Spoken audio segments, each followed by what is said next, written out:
And if Facebook is not being overzealous about just knocking the whole video off, and they've done that before, then, current problem solved. But I haven't had a chance to do that yet. I'll try to do that after the show.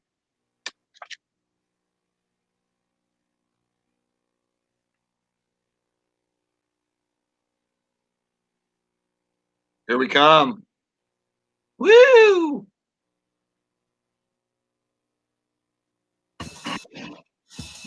Mute my laptop to try to minimize the echo. This is the Chris Duel Show. Destroys the night, night divides the day. Try to run, try to hide, break on to the other side. Break on. Ofa Lynn from Singapore. Break on to. Anthony, Ryan, Pepe Brown, Luisa Alanis. Now, Chris Duel. It is a Taco Tuesday. You know what that means. You know what you're supposed to do. We will assume and appreciate and trust that you do your duty as a Texan, as an American. Welcome into the Chris Duel Show. Lots to talk about, lots going on in the world of sports. We are all over it on a Taco Tuesday. I'm Chris Duel along with Shannon, Salty, Sweeney, and I think, yesterday it was a donut. I was going to say Shannon, and I'm mixing up my Shannon, Salty, Sweeney tweets, but I was about to say, erroneously, that I saw you tweet yesterday you were on a quest for tacos, but I do believe it was a quest to Duncan, which, by the way, should be owned by Tim Duncan, but we'll work on that, for coffee and a donut yesterday. Is that correct? Yeah, I made a mad dash to get a donut and some coffee. Most importantly, the coffee. I didn't have coffee during yesterday's show, so I did a little pick-me-up. Yeah, putting up with me for 3 hours without coffee or some kind of mind-altering substance is tough. I didn't realize that yesterday. You didn't complain at all. Oh, well, I try not to. Well, you can complain. It's okay. So what kind of donut did you get yesterday? I went one of their current special ones. It was called the Funfetti donut. It's basically a cake donut with confetti in it. You said donut? Donut. That could be a cool new term. Hey, man, let's go get some donuts. You can't tell I'm still working on my current cup of coffee. You could, but no, that could be. I like the donut. Okay, you ran through the name of the donut. What was the name of the donut? The Funfetti donut. The Funfetti donut. It's a cake donut with confetti in it. With confetti in it. Yeah, it didn't taste any different than a regular cake donut. So. I'm guessing that's like sugary edible confetti as opposed to paper confetti. Yeah, Which would suck. I left the show and put straight sugar down my body. Absolutely. God bless caffeine and God bless sugar because they're legal. Otherwise, we'd be doing heroin. I don't recommend that. Our soundscape stylist, always great to have back. Wow, and as I say it, his image appears on Facebook Live. We are streaming live video on Ticket 760 and AM 1300 The Zone's Facebook pages. The beautiful, the talented Jeremy Fowles. Jeremy, what's up? Hey guys, happy Brew a Potion Day. Brew a Potion Day. Is that like witchcraft? It is a jocular holiday intended for fun, and you can make fun stuff for your friends and family like love potions. That's what this says. Love potion number 9. Go ahead. I've never... Shannon, have you ever brewed a potion? I don't think so. But when I think of love potion, you know who could use one right now? Deshaun Watson and the Houston Texans. Oh my God. That was that's just getting uglier and uglier. And there was a march. There was a march yesterday. You're kidding me. I didn't know that. From NRG to Deshaun's new Philly cheesesteak restaurant. Wow. Fans were marching to side with Deshaun and to get the team and the organization to make things right. And Deshaun is then pleading on his socials, there's COVID out, go home. Wow. It just doesn't get any easier. And then the optics of that, we're talking about them still needing a head coach. Just the optics alone of that is like, oh gosh, you're making it worse. Well, I would hope that the Houston Texans listen to their fan base. And I mean, gosh, is this repairable? I mean, you got to wonder if your quarterback gets to this level where it's like, I'm done with you. It's almost like a relationship or a divorce. When somebody is just saying, I'm out the door, I'm closing the door and I'm leaving. Can you repair that? But it's so odd in this situation because he has yet to actually say that, but he won't take their calls. So nothing can get done unless the two sides have a conversation, and he's denying every contact attempt that they've had with him. And yet he's out here liking Instagram posts and Twitter posts about him getting traded to the Jets, and he's making it worse. And I think he knows at this point he's making it worse. He's just as bad as them at this point with the lack of communication. It's like he's like, well, you're not going to communicate with me. I'm not going to communicate with you. Let's see how you like it. And now here we are. Well, and if you're another NFL general manager or another team as talented as Deshaun Watson is, and I think we all pretty much he's certainly a top 10 quarterback. Perhaps potentially, if you put the right pieces around him, a top 5 quarterback, maybe. We got guys like Drew Brees going away, probably. We got guys like Tom Brady soon to go away. So, I think Deshaun Watson could be a top 5 quarterback. But again, I don't know how egregious the things are that the Houston Texans organization did to him or has done to him. But your quarterback, I've always felt that position in the NFL is different from any other position. You're the leader. You're the face of the franchise. You are supposed to be held, and you are to a higher standard. If things can go south with him, and what you described, Shannon, you won't even take their calls. If I'm another team, it's like, are we ever going to kick him off? We're not going to take our calls. And is it going to get ugly like this? I don't know if this does to his value or to perhaps trade prospects for the Houston Texans. Right, and the supposed leader of the team, how is the rest of the team viewing this? If he does go back to Houston, are they like, well, geez, one small misstep and he could say he wants back out the door, and then if I'm another team and we're getting him, I'm thinking, well, he can cause a fit and then he gets his way. I don't know that that's the guy that I want leading my locker room. I just think at this point, both sides are in the wrong and they need to somehow come together just to put an end to it either way. Yeah, I was where I am in San Antonio. Do they have Travis on your station at AM 1300 The Zone, Shannon? We do. Okay. And I'm not a big Clay Travis fan.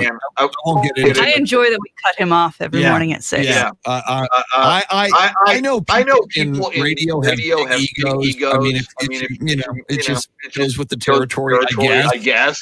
But my God, this is the greatest show ever. Everybody, the whole nation is really taking notice of how great this dude. Just do your radio show. The fact that you have to your own home and tell us how great you are, and it is reeks of insecurity. And he took Psych 101, knows you have insecurity issues, but not being here nor there. Again, balance. I give credit for a good idea. He was talking about Deshaun Watson earlier, 30 minutes ago. And he says, and I agree with this, to repair these issues, Cal McNair of the Texans needs to go have dinner. Some kind of a powwow with Deshaun Watson. What can we do to fix this? And any future with a head coach, and again, because the quarterback is a very, very special position in the NFL, do bring Deshaun Watson. If I'm going to interview a coach, I'm going to have dinner with a coaching prospect. Let's have Deshaun Watson and sit down on that dinner. And that makes total sense to me, whether your quarterback is Dak Prescott or Patrick Mahomes or even Sam Darnold, if you're going to keep him in New York with the Jets.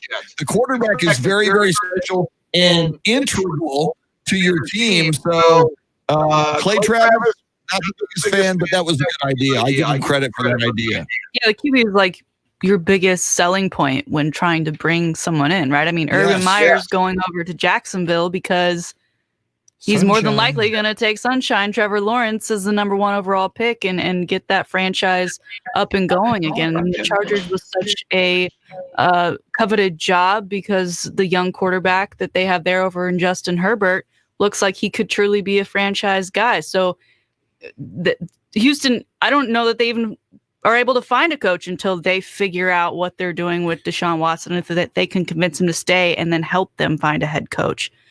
They've got a tall task on their hands, and it's just not good. It's not good optics right now. No, and if No, you're and a if you're coaching a coaching prospect, that just it reeks of such a dysfunctional franchise. And we'll talk more about the Houston Texans and Deshaun Watson and their coaching search. The Eric Bieniemy situation continues to be perplexing. He is the offensive coordinator of the Kansas City Chiefs. He is seemingly one of the hottest prospects.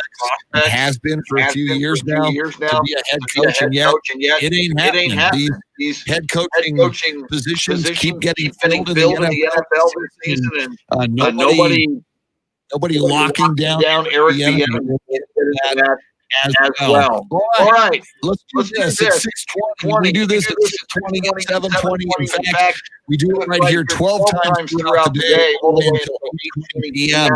It is the cash. Excuse me. It is the grand your hand cash contest. Fee on these.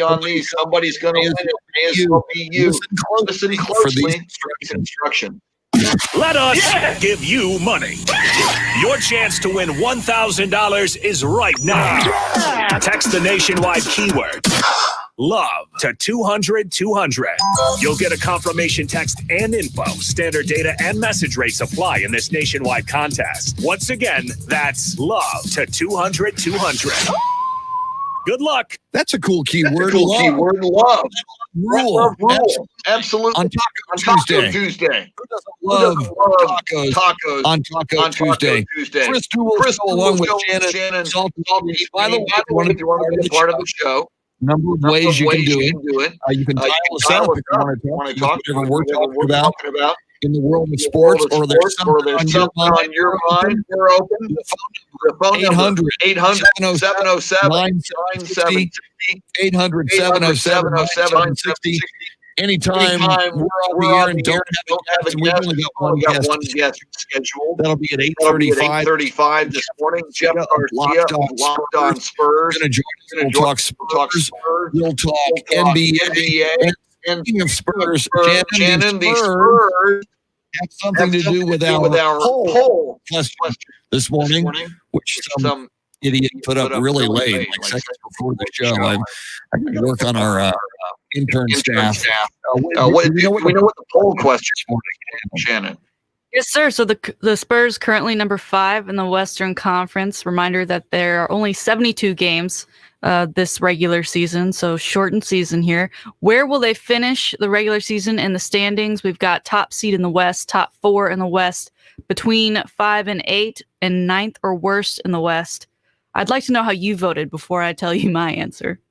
I think top 4 is a stretch. Although, man, they're playing really good basketball right now. They're 8-6.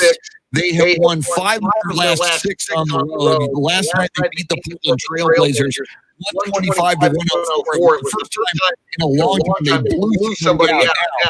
The Blazers did not have one of their Batman and Robin types. They did have Damian Lillard, who went for 35 last night for the Blazers.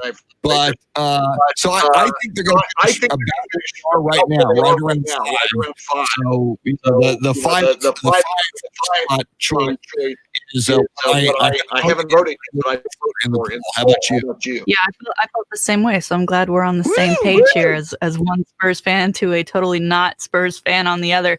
Totally not. You're not even you're a Mavericks fan. As the position I'm in as a radio broadcaster, and I can appreciate the play and the players and the pass and whatever. But as a Mavs fan, I have to root against the Spurs. It's just part of the MFS. When I grew up in San Antonio. You know this. I grew up a Spurs fan since the year they moved into town, 1973. But I went to college in Southern California. I went to USC. I lived out there for 12 years in the Los Angeles area. And that was when the Clippers were on the radar. But it was Lakers. And that was Magic Johnson Kareem era. And over time, when you are in proximity of a team, like I was with the Lakers, and I saw a lot of Lakers coverage, I paid attention. I won't say I became a Lakers fan, but it was like, all right, this is all the people around me are Lakers fans.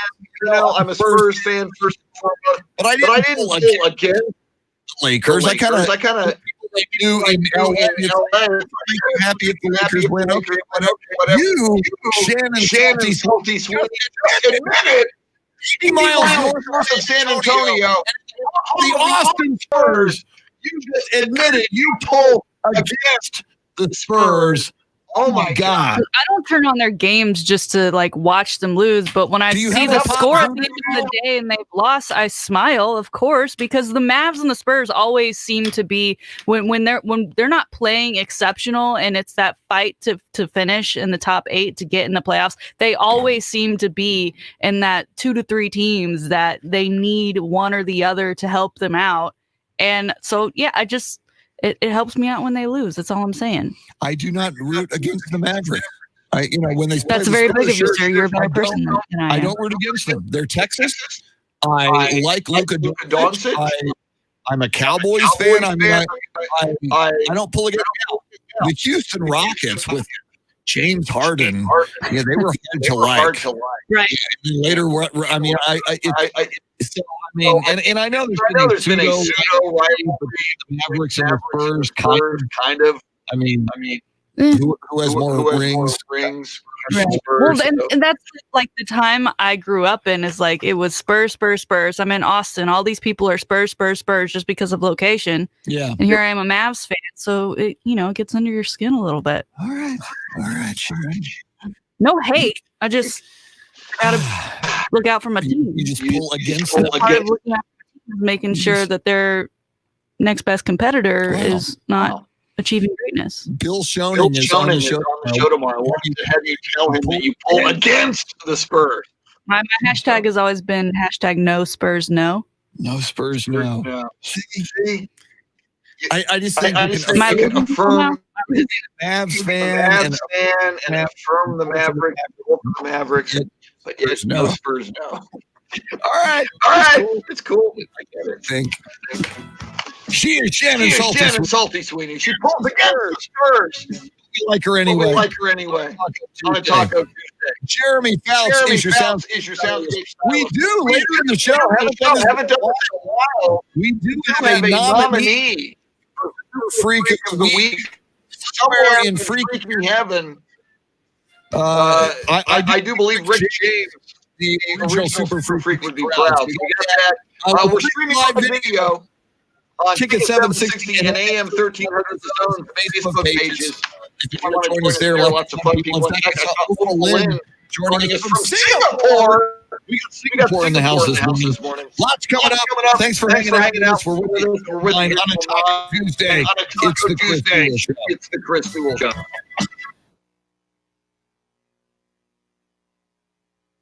Woo! All right, having coffee. Coffee.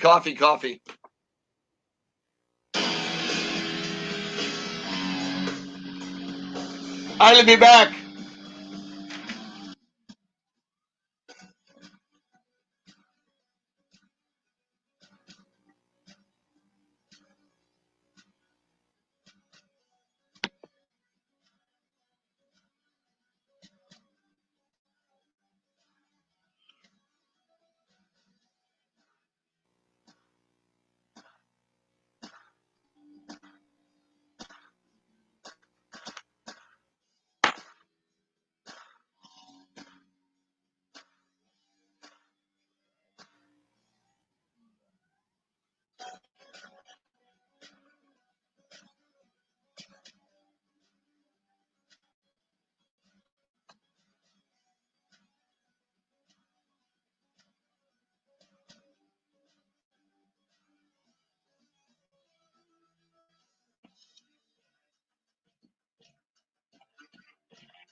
Wes Perkins, good morning.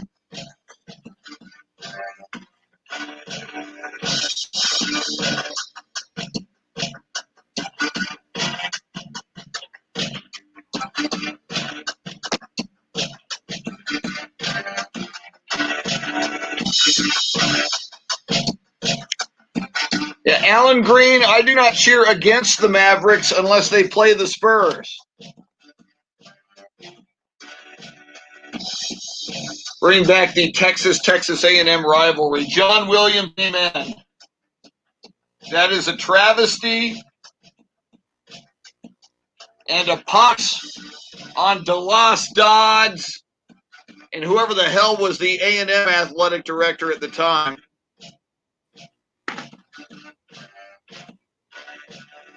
That is god-awful. Luis Alice, Alan Green, Clint Proctor, Jesse Bratton, Hector Gomez, Steve Duraco, THE Rock,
Clint, I agree. The Rock should come on the show.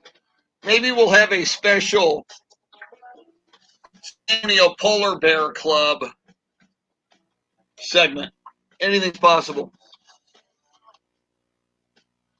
Jesse Martinez. I don't know how you can say that, Jesse. Jesse says the Super Bowl will be Chiefs-Bills. Forget the other games in the real Super Bowl. Jesse, I don't know, man. That Aaron Rodgers and the Packers, I heard something. I wrote it down about the Packers. God, where did I write that? They had something like 484 yards against the number one ranked defense. Nobody's ever done that in the playoffs. I got my first real six string. My fingers was the summer of '69. Summer of '69. Brian Adams. I think if you Wikipedia Brian Adams, you find out that in the summer of '69, he was like 8. I don't know if he had a band. Maybe he did have a band at 8. He was way ahead of his time. Chris Duel show along with Shannon Salty Sweeney. Shannon, you got a lot of support for your Spurs hatred on Facebook Live. No hate. I just don't want to see him be successful. I've got a great voodoo doll. I'm not the one that's like, man, I hope that guy gets injured and doesn't come back because he's too good. I'm not proud of this. I gave this up a long time ago, like in the 80s. But I'm a huge Cowboys fan. And I was much younger. But when it was like other NFC East rivals playing each other, like Washington versus the New York Giants or Giants versus Eagles, I would think to myself, I have no reason. It was like Monday Night Football. I've got no reason to watch this. I hate the Eagles, and I hate the Washington football team. I guess I'll pull for injuries. I would watch it if there was an injury. Yeah! And then the Theismann thing happened. Oh my God! Okay, that's wrong. That's evil. That's bad karma. I need to change my wicked ways. And not in this century, at least, have I ever pulled for injuries. Shannon Sweeney. But I do admit I was always been this Gandhi-like figure that I am today who doesn't pull against the Dallas Mavericks and Luka, Doncic, previously Dirk Nowitzki, unless they play the Spurs. But, which does happen several times a year. Yeah, it does. You know this, Shannon, but our listeners may not know this. And I know Wes Perkins talking about he brought Facebook Live. The second game of the week for the Texas Longhorns has been postponed due to COVID concerns. We were talking yesterday. Well, Iowa State was canceled middle in the week. We thought, okay, that's cool because Texas will just play their next game against TCU. Not going to happen. Nope. So next game is now next Tuesday, a full week from today against Oklahoma.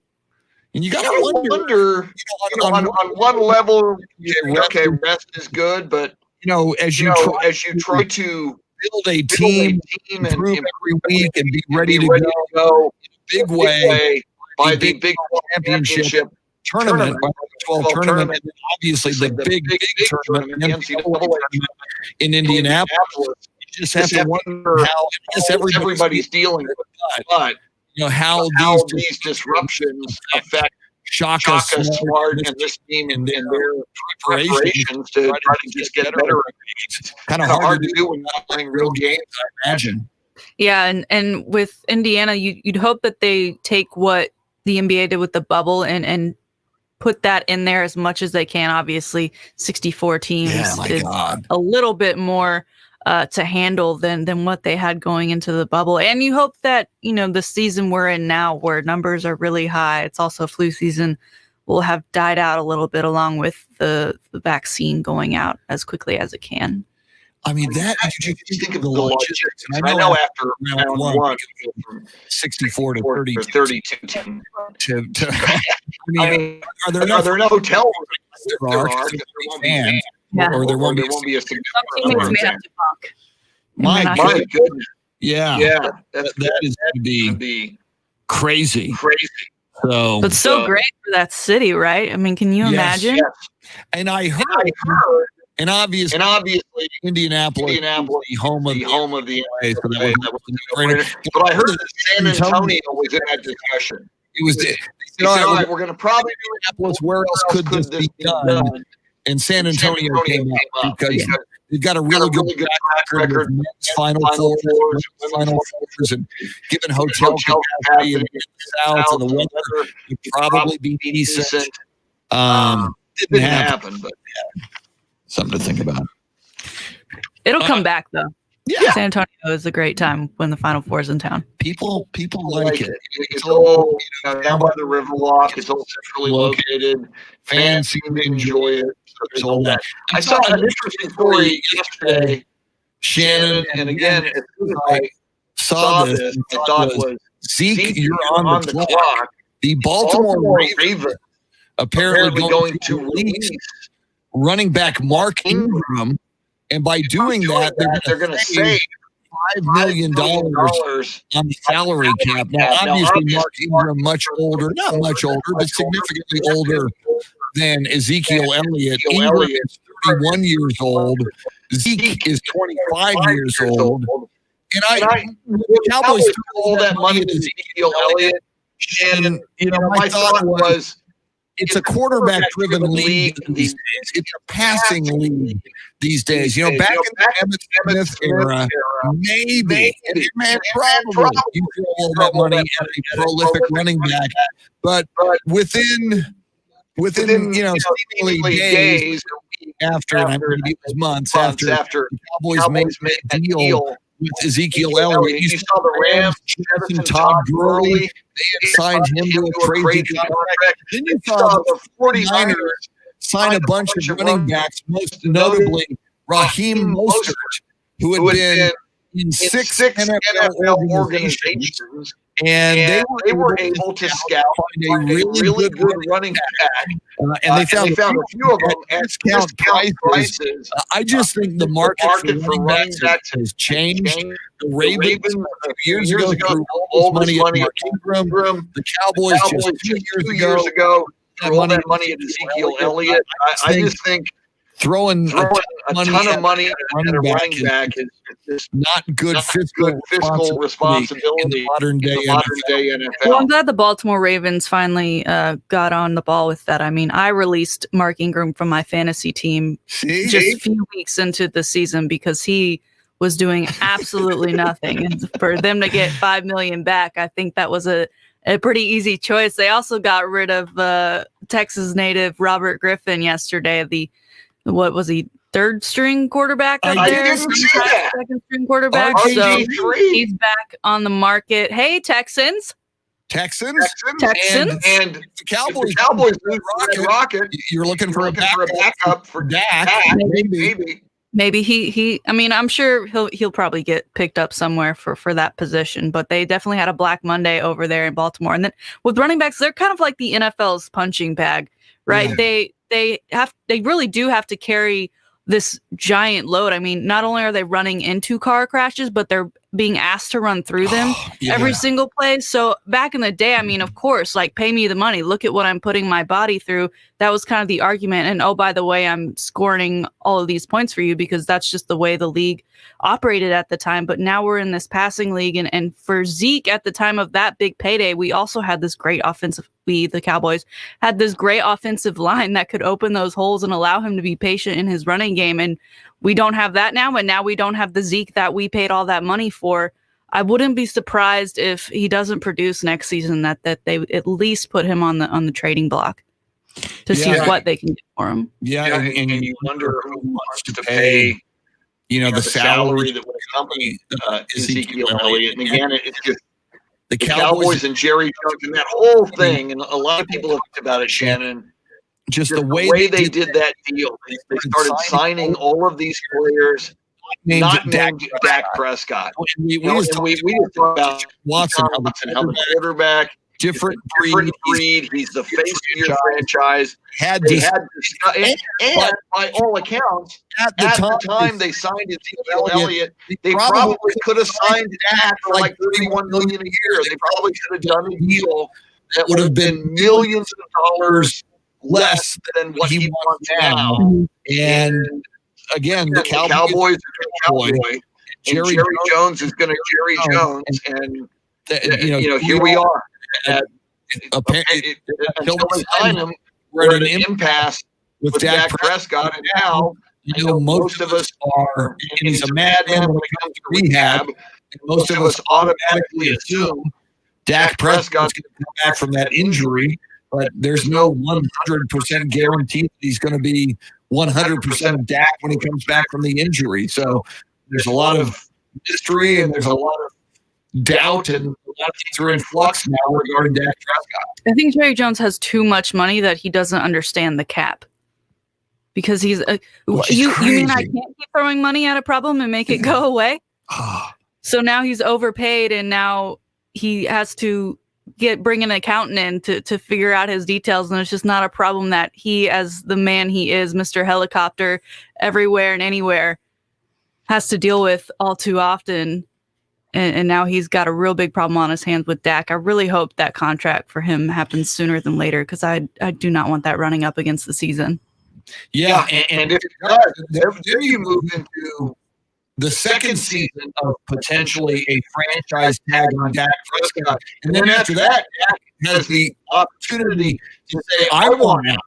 If Dak has the opportunity after the second year, if you franchise tag him, where he can choose to leave. And, you look at Mike McCarthy, and you have if a team like the New England Patriots, with Bill Belichick, has not fully solved their quarterback problem into the next season.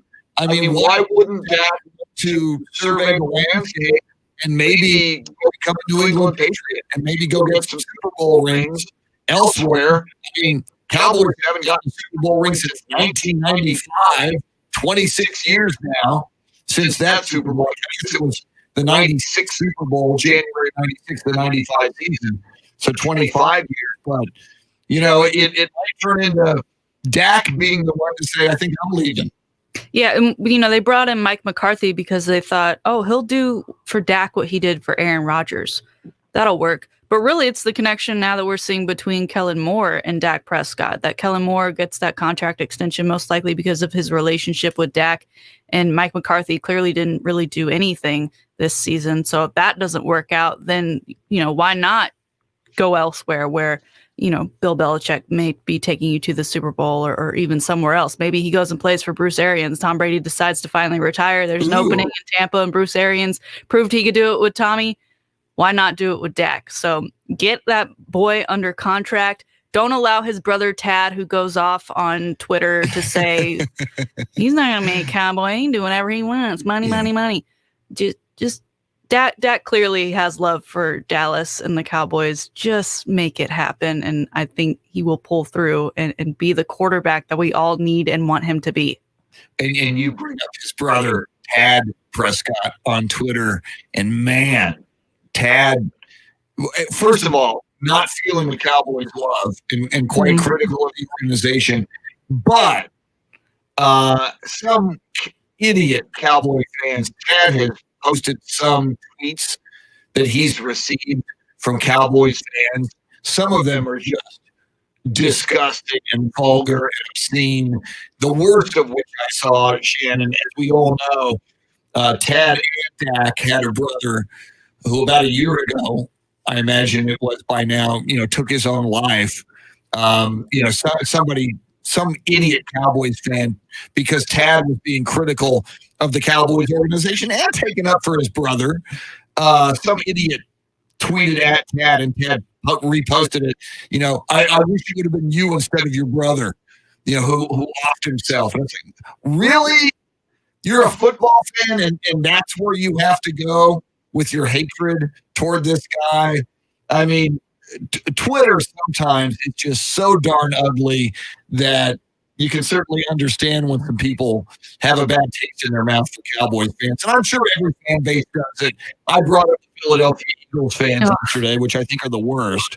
But my God, I saw that. It just got awful. No. Bills fans currently leading the way for best fans in the NFL, raised over $350,000 for Lamar Jackson's charity. Lamar even thanked them yesterday. Very cool. So are the Bills now, because of your boy at center, are the Bills your second favorite NFL team? Sure, I'll follow Mitch wherever he goes. We'll say the Bills. All right. They're also in the AFC, so for Cowboys fan and me, it makes it a little easier. So you're more of a Bills fan than a Texans fan. Yeah. You were giving me a hard time yesterday for not having a jersey. We do have a hat of his. Woo! And of course, it's the hat they were given at the Thanksgiving game last year after they beat the Cowboys. I was like, we don't need this in our house. No. But you need a jersey. Well, especially if he goes to the Super Bowl. We'll get him on here soon. Or wins it. We'll get him on here soon. All right, and you can ask him. And I will. We're discussing the jersey. He knows where I live. He does. Send the jersey. Mr. Morse. All right. She is Shannon Salty Sweeney. We haven't talked much to Jeremy this morning. Jeremy's been the strong silent type this morning. That's kind of my fault for not.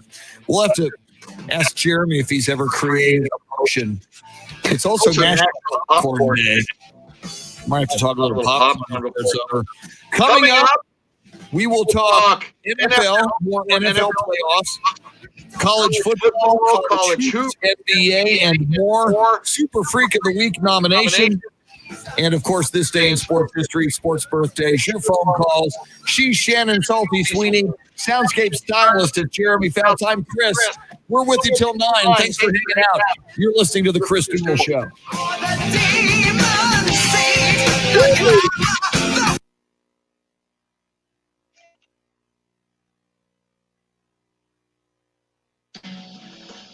Greg Waller, no Spurs, no. Love it. Come on, Greg.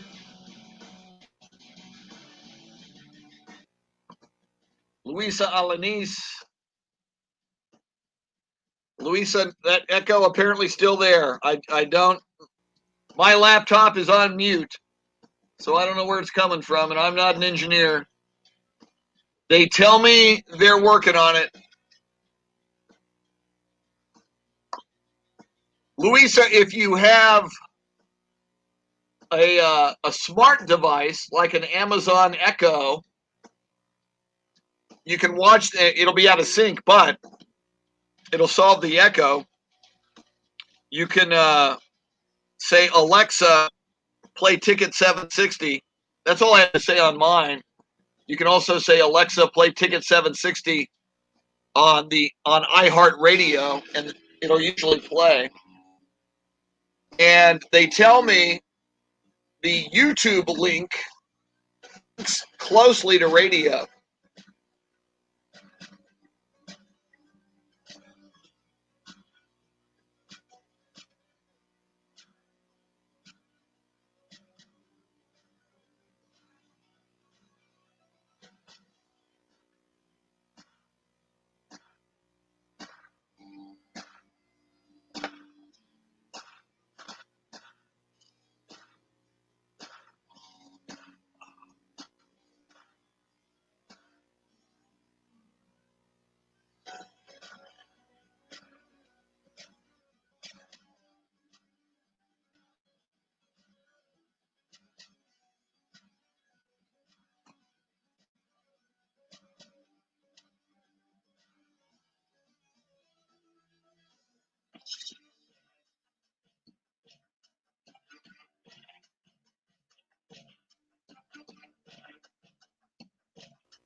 Hey, Jeremy.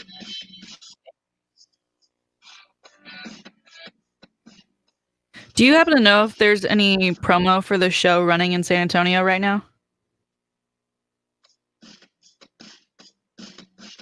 Like any show clips or anything that anybody's made? Okay, thanks.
David Valles.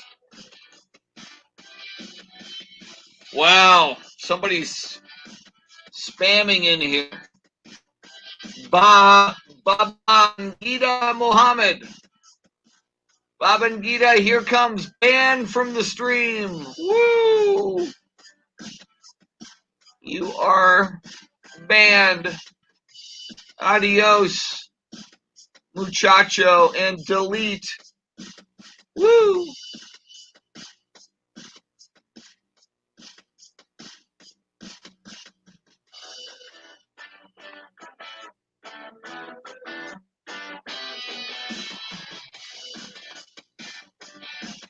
Yeah, Louisa, again, my apologies on the echo. Shannon has talked to the big bosses, the top dogs, the head honchos, the beautiful people, the people that can get things done.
Yeah, Wes, we talked about that.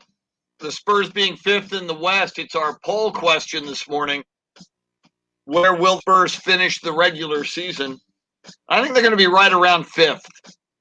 I don't see them yet cracking the top four, but they're playing much, much better.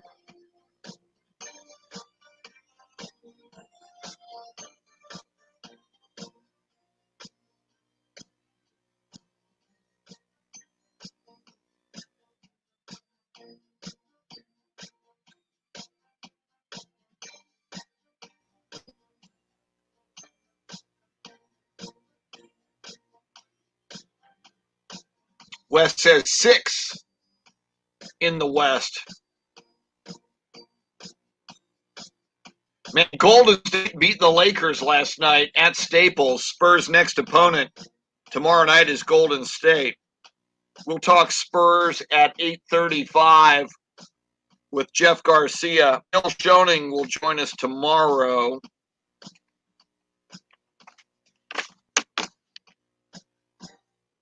Here we come. Woo!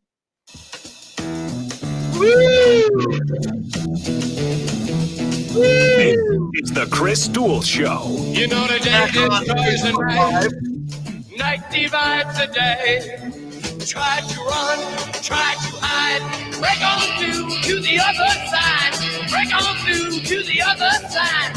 Break on through to the other side. Now, Chris Duel. It is Taco Tuesday. Soundscape stylist Jeremy Fouts tells us it is National Make a Potion Day. John Williams from Dallas on Facebook Live tells us it's National Popcorn Day. So get your popcorn ready. Chris Duel Show on a Taco Tuesday, January 19th. Shannon Salty in the 6 o'clock hour, revealing that whenever the Spurs play basketball, she's pulling against them. And I suspect she has a Greg Popovich voodoo doll, which is just wrong. I don't have dolls; they're action figures. Exactly. Thank you. I'm too grown for dolls. When I was a kid, I had a G.I. Joe. Oh, you play with dolls? Oh, that's a G.I. Joe. And I did, by the way, and I wasn't a normal kid. My sister had a Barbie, so I kind of got my G.I. Joe together with Barbie, and they kind of had a little thing. Well, you need someone for your G.I. Joe to play with. Exactly. Because then it's just you playing with G.I. Joe. That's weird. Yeah. He needs a friend. I was advanced for a 6-year-old. G.I. Joe was, forget the war, man. I'm hanging here with Barbie. Woo! And the little Barbie fun. G.I. Joe and Barbie. Woo! I was not normal. Okay, I'm still not normal. God help us all. Jeremy Fouts is our styles. Jeremy, I feel bad. We didn't really engage you much, other than you're telling us in the 6 o'clock hour it's National Make a Potion Day, and I haven't even asked you. Man who was recruited by Oklahoma State University. I imagine potions are one of the electives at Oklahoma State University, but you eschewed Oklahoma Christian University, thank goodness. Have you ever made a potion? No, I've not ever made a potion. I found that, especially when it comes to love potions, I don't need any help. You know what I mean? You don't need it. On a love potion. Natural. Mm-hmm. Very nice. Very nice. And it's also National Popcorn Day. I have made popcorn before. We have, yes. But butter on the popcorn. You put a popcorn guy. I drench it in butter. Yeah. Just get your fingers all greasy though. But what the heck? It's worth it. Sometimes you got to get a little messy to get it going. So Jeremy Fouts, do you have plans to eat a taco or sticks on Taco Tuesday? Is there a popcorn taco? I don't think so. I might have. That might be my potion for today. That would be a little funky. It would be gross. It'd be crunchy. I live in like a mile radius of 2 different fancy popcorn stores. Really? That sell like the gourmet popcorn. Yeah. I didn't know there was such a market. I didn't either. That 2 different franchises are within a mile from where I live. Wow. Gourmet popcorn. Did those stores, did they stay open during the whole COVID thing? I think one of them was closed for a little bit, but they're still around. Yeah, because you would think, during the whole lockdown, we stay home and we watch Netflix, so I guess popcorn would be a big staple. Higher demand at home. Yeah. So, I don't think I've ever had gourmet. I mean, to me, popcorn's popcorn. Now HEB sells those back. I'm so lazy. They've got pre-made popcorn. So yeah, I don't think I've popped popcorn in like 20 years because I'm too lazy. I never eat all of it, so I feel wasteful. So I just stay away from it. Yeah. All right. Favre telling TMZ Sports that he is warning Patrick Mahomes of coming back too soon from his concussion protocol. We still don't know for sure. Andy Reid said yesterday he has not gotten any guidance yet on the situation regarding Patrick Mahomes. In fact, Andy Reid, the Kansas City Chiefs head coach, said the way the concussion protocol is structured in the NFL, it makes it really easy on head coaches because they've got nothing to do with it. They can't do anything with that player until that player is cleared from concussion protocol. But Brett Favre apparently saying, he played a lot of concussions throughout his career, and now at age 51, he's very concerned. He lives day to day. He's always wondering if that's going to come back to haunt him, if CTE is going to become an issue in his life. I'm hearing reports, Shannon, even during that game, I guess this is kind of natural for a player. Mahomes wanted to come back and play. He wanted back in. He was lobbying the doctors, saying, "Hey, I'm fine, back and play." So, based on that, I suspect, although none of us knew for sure, that Patrick Mahomes will play in the AFC Championship game against your beloved Buffalo Bills, but time will tell. Well, I love that you started this off with Brett Favre because I was worried you were going to say he was coming back from retirement because we've had about enough of that. But I agree for him to. I mean, that's a fair sentiment for him to make. Obviously, he took plenty of hits back in his day, but this is a conversation that we're going to have probably up until game time when we know for sure whether or not Mahomes is going to make an appearance in this AFC title game. Will he, won't he? Well, if he does, is he really okay? The only two people that are going to know he's okay are his doctor and Mahomes himself. And at the end of the day, that's going to have to be a decision that he makes and then lives with. And I'm sure he makes the right one, given how early on in his career he is and how much he has left to give to this game and this league. Man, but you think about it, and although Chad Henne, made the right plays, made the right play with the game on the line against the Cleveland Browns, I can't imagine that dude going the whole game against the Buffalo Bills. I mean, what a huge game changer that would be if for some reason, and we know the reason, concussion, Mahomes didn't play on Sunday. The adrenaline for him coming off the sideline for that game probably had a lot to do with the success he had. I can't imagine the nerves and extra pressure it would be to carry all through this week and then to finally learn that, you are starting. You are our quarterback for this game. By the way, this is for us to go to the Super Bowl. Don't mess up. I don't think we'd get the same Henne that we got last weekend when he made that incredible dash on third down and then threw it on that 4th and 1 to secure the win. Although, we talked about Chad played against Vince Young, Rose Bowl before Texas versus USC. And how did that go for Chad? Well, no, I know. Yeah, but he's like a 35-year-old NFL quarterback. He's been around forever. So if it did happen, it'd almost be like having but like an Andy Dalton or a guy who's been in the league a long time. I mean, I don't think Chad Henne would be spooked by the situation. He's certainly taking a lot of snaps every year in practice and probably running the scout team all of his life. So, and he's probably, in his mind, he's probably always dreamed about the opportunity. I mean, if you're Chad Henne, how amazing would that be? You get to start in Arrowhead with a chance to play in the AFC Championship game and lead a team to the Super Bowl. I mean, he probably I would assume, if that's your job, you would relish the opportunity. You'd hope so, but you can't compare him to the Red Rocket. The Red Rocket is a starter. That's true. In his past life. Not anymore. But Chad Henne, most people didn't know who he was until last Sunday. No, I know. No. I mean, we don't know, but my gut feeling is we will see Patrick Mahomes. I would put money on it. Yeah, I'd be shocked if it goes the other way. You mentioned this, and it was just a cool story. Lamar Jackson in that divisional playoff game against the Buffalo Bills, he gets knocked out of the game, and the Bills Mafia, the Bills fans raise $360,000 plus for Lamar Jackson's charity, which fights childhood hunger. Lamar Jackson has come out and thanked Buffalo Bills fans again.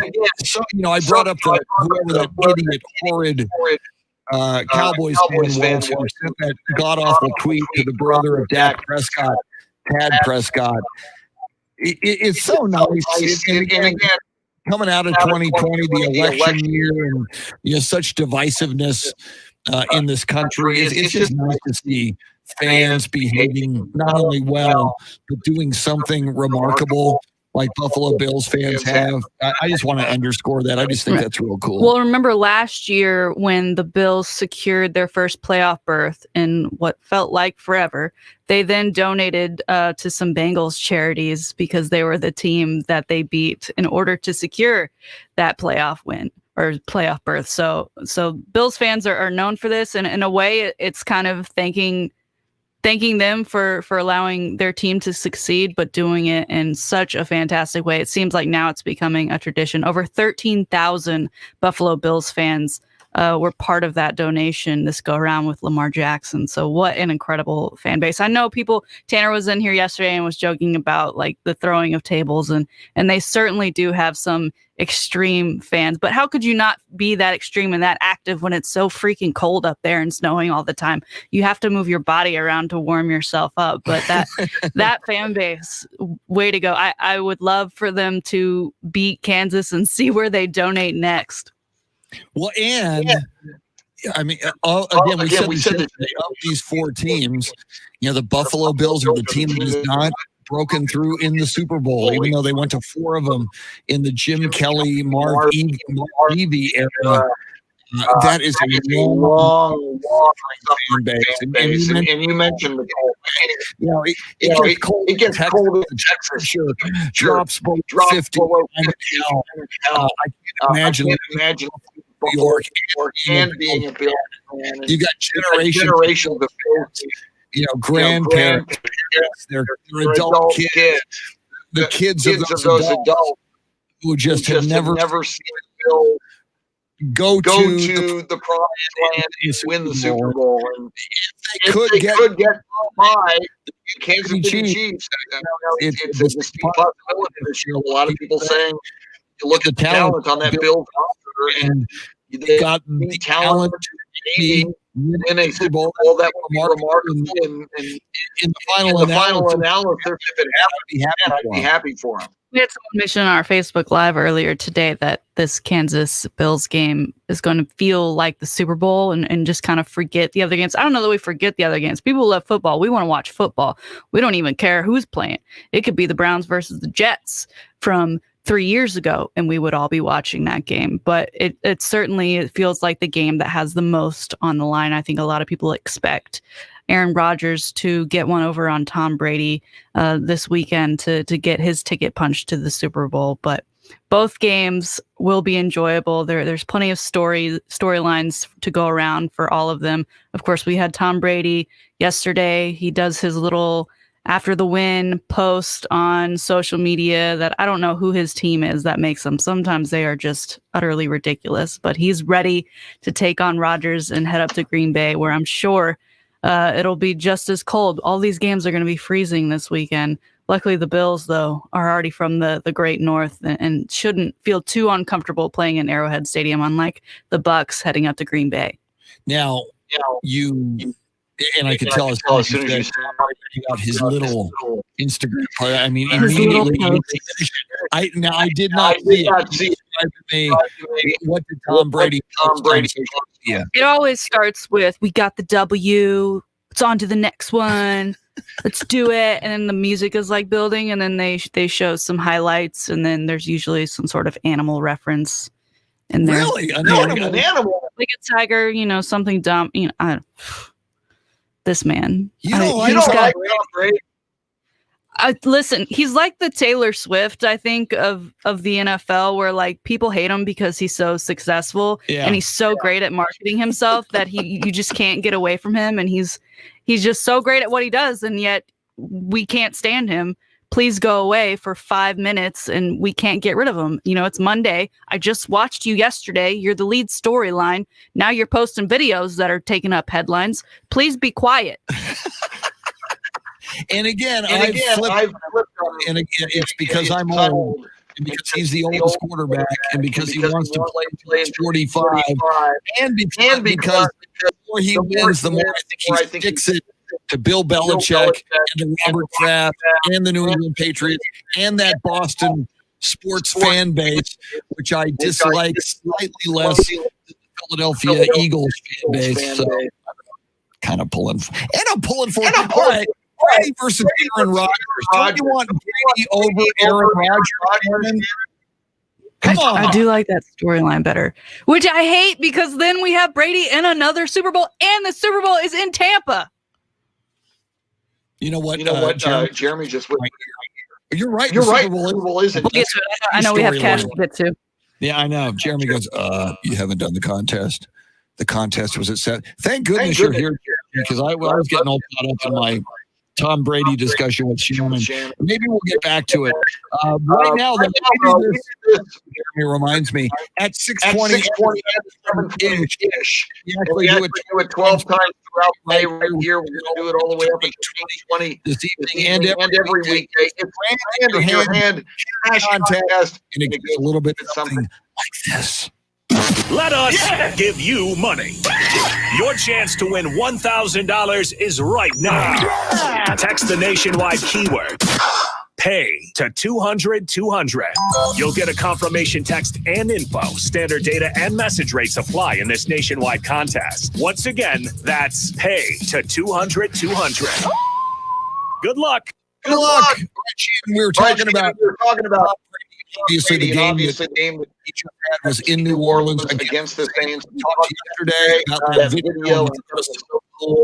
Brady on the field with Drew Brees and Drew Brees' family, including his wife and kids, and Tom Brady touchdown pass to one of Drew Brees' sons. But I have since heard that Drew Brees and his family stayed on that football field for about 2 hours after the game. And again, to me, that's all the more indication, he was just soaking in the moment, and he was very reflective with his family, just staying on that field for a long time after the game. I mean, if a normal playoff, you're moving on to the next season, I think you get the head high. I know that you feel so long. Yeah, I think the window is still open for him to come back if he wants it, but he clearly isn't sure and probably leaning towards the latter of just calling it quits and retiring. So soaking in that moment was probably huge for him and his family. Again, his kids have only known Daddy, the NFL superstar, and Drew has been playing since middle school. So and then he'll still be around the game, right? He's most likely heading to NBC to broadcast, but not in the fashion that he's so used to.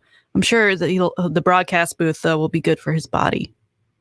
And so okay, he's got to deal with NBC, right? Mm-hmm. That means they move out Chris Collinsworth, correct? I know people hate on him, but I like the sliding of the chair. I don't hate Chris Collinsworth. I don't get the hate. I don't get the Joe Buck hate, and I don't get the Chris Collinsworth hate. Do you get the Troy Aikman hate? No, not at all. I think Aikman totally rocks. I like that duo, and I like that they were so casual this season, wearing jeans. And I also very nice. And I also get, and if they move out Chris Collinsworth and insert Drew Brees. Okay, we'll see how it works. Looking back, when they moved out Phil Simms, for the longest time it was Jim Nantz and Phil Simms on CBS. And it was nice. It was but they move out Phil Simms and bring in Tony Romo, and Tony's just so dynamic as a color guy and just takes it to a new level. I totally get that now. Now you look at that and you go, okay, that was a good move. But it's going to be interesting to see. And Tony Romo has set the bar so high. I think part of the reason Jason Witten Well, that's what I was failed going to so get into. badly.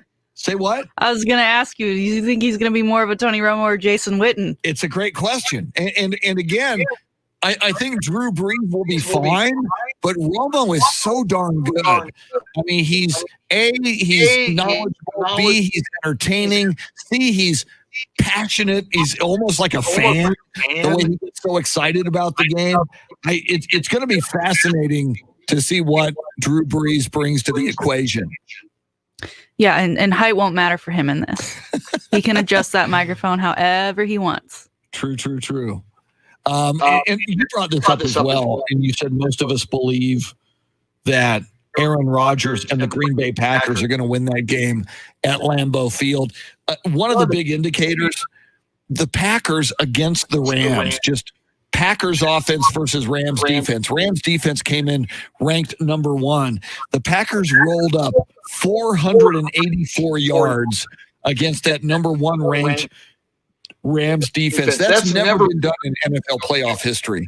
No team going against the team that was the number 1 ranked defense has rolled up that kind of yardage. So, I mean, you look at, granted, the Tampa Bay beat the Packers at Tampa earlier in the season, but Packers just, offensively rolling on cylinders. So I don't, you had New Orleans having its issues with Brees at quarterback, unable to go deep throughout that game. And that was like a 20-20 ball game going into the fourth quarter. Unless Tampa Bay gets some picks, some turnovers against Green Bay, like they did against New Orleans. Yeah, I think you certainly have to favor the Packers in that NFC Championship game. Yeah, both Aaron and Tommy are so good at peaking at the right moments, going into the playoffs and bringing their team along with them. They're guys that make their teams better. And that Rams-Packers game, it was a game until it wasn't, and the Packers figured out that Rams defense and did whatever they wanted to do going forward. And I'm sure, that young coaching staff, they're good at making adjustments, and I'm sure they'll have adjustments made from that last matchup against Tampa Bay and Tommy. We got a lot to cover. And by the way, if you want to jump in here, you're welcome to join us. Phone number 800-707-9760. You can also join us on Facebook Live. We are streaming live video on Ticket 760 and AM 1300 The Zone's Facebook pages. Coming up, we haven't done this in a while because there hasn't been a true nominee. But yes, we do have a nominee for Super Freak of the Week. That's coming up in about an hour. We'll talk Spurs with Jeff Garcia of Locked On Spurs. Little sympathy for the devil from Mick Jagger and the Rolling Stones, submitted for your approval by the man who rejected Oklahoma Satanic University. Soundscape stylist Jeremy Fouts. She's Shannon Salty. I'm Chris. We're with you till 9. Thanks for hanging out on a Taco Tuesday. It's the Chris Duel Show.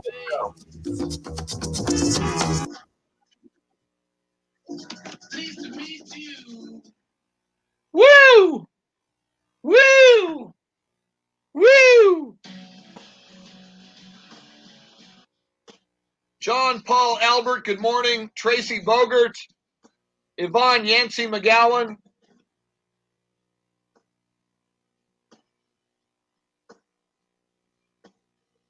Luisa Alanis says, go Bucks. All right, Luisa, we're on the same team. I don't want no Green Bay. Aaron Rodgers doesn't talk to his parents, doesn't talk to his brother. Blew it with Olivia Munn and Danica Patrick. Bernard Trefan, welcome in.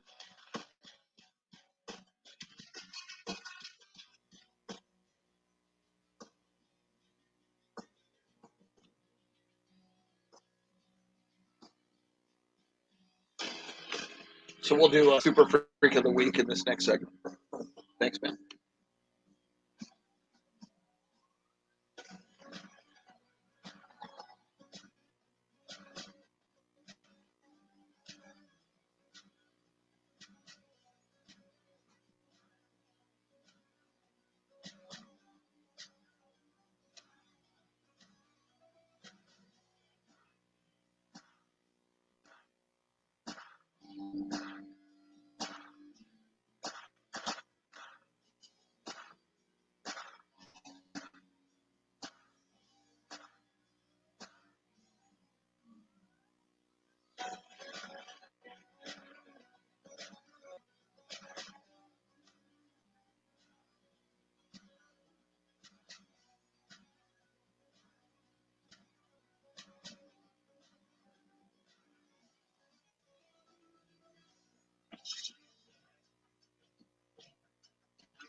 John Paul Albert says, let's go Bucks, let's go Brady. Woo!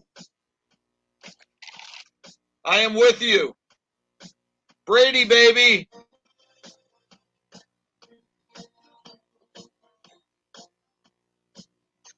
Let's stick it to the Patriots.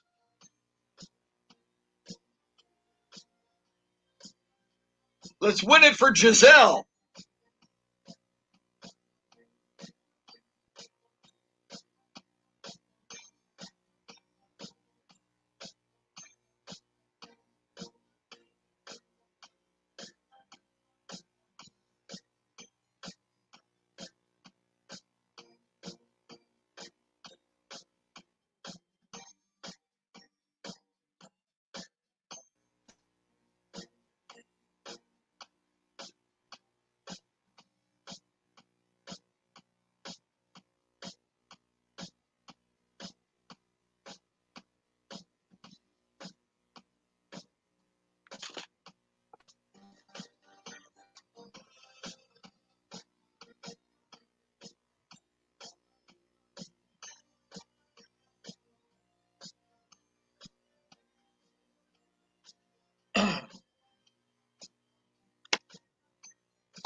Shannon, I'm answering you. I just saw what you wrote.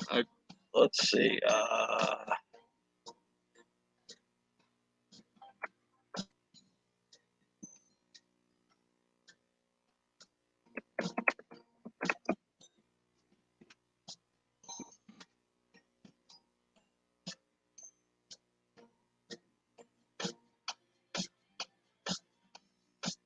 Yeah, Yvonne, our crack engineers on crack, will someday fix the audio.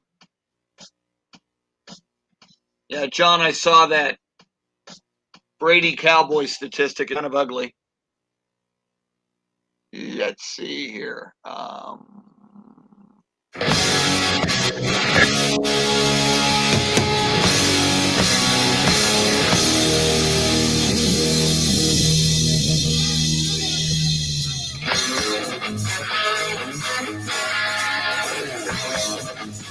The Chris Duel Show. Shannon, Salty, Sweeney on a Taco Tuesday. Welcome in. Lots going on. We talk NFL football. Coming up in just a few moments. Haven't done this in a while. A nominee for Super Freak of the Week. In fact, I think for the first time ever, the Super Freak of the Week nominee. Actually, breaking news about our Super of the Week nominee just this morning. We'll get into that. We will talk college. We now know yesterday's show the new rankings in men's college basketball after that loss to Texas Tech last week. What happened in the rankings to the Texas Longhorns? What happened to Texas Tech? Remember, Texas Tech then lost to number 2 Baylor. We will get into that. In fact, we'll just go ahead and talk about that for a moment, Shannon. We talked about it yesterday. We both expected Texas would be in the top 5. They fell from number 4 to number 5. And Texas Tech, I'll have to pull it up. They went up a little bit. I think they went up to number 12 from number 15, which isn't bad when you go 1-1 against a couple of ranked teams. So that kind of worked out for them. Yeah, the rankings are it's great and it looks good, but at the end of the day, you're just fighting to get into the tournament, and it's anyone's game from there. True. It's just kind of a nice little snapshot about what the coach is on one level. You've got a coach's poll, you've got an AP poll, and in both polls, Gonzaga number 1. Baylor number 2, Villanova number 3, Iowa number 4, Texas number 5. Houston, interestingly, went up 3 spots from number 11 to number 8. So you've got the Houston Cougars now in the top 10. They're 1 slot ahead of Kansas. So, and I like any Texas school to move up in the standings. Texas Tech is number 12 in the AP poll. They're number 13 in the coaches poll, and that's pretty much it for the Texas schools. So very interesting. Creighton at number 11 in both. You don't necessarily think of Creighton. Yeah, I know they are a sneaky school though. Come tournament time. True. And you think about it. I remember a number of years ago when Gonzaga was always Cinderella. They were always a team that in the rankings were like number 14, 17, then they'd knock off some big blue blood schools in the tournament. They get to the Elite Eight, but never really quite breaks. Now Gonzaga, and you look at the size of that school, and you think of them versus teams like Duke and Kentucky, and all of these schools, Kansas, these schools that are always so good. I mean, it's amazing what Gonzaga is able to do. And again, you think about them, and I think all the more reason why Texas, given their brand, given a dynamic coach like Shaka Smart, should be able to be a perennial powerhouse in basketball as well as football. Yeah, and you hope that this season is the start of many seasons to come where they are a force to be reckoned with. And you bring up those blue buds, Duke, Kentucky, North Carolina, all unranked for the first time since December 18th of 1961. Oh my God. That's crazy. That is a great statistic. I didn't realize that. Some of us may call it a new era. They probably chalk it up to the times of COVID. Either way, all unranked at this very moment. Wow. A lot of angst, I imagine, among those fan bases. They're so used to all of them doing well. All right. We haven't done this in a while. We do this with music presented to you by the late, great Rick James, who was the original Freak when there worthy nominations. We like to nominate another man or a woman. In this case, it's a man. It usually is a man for some reason. I don't know why men tend to be a little more freaky than women, especially sports people. But it is time for a nomination for Super Freak of the Week. The general manager, the ex-general manager of the New York Mets, because he was fired this morning, has admitted to sending explicit, unsolicited text to a female reporter back in 2016 when he was with the Chicago Cubs organization.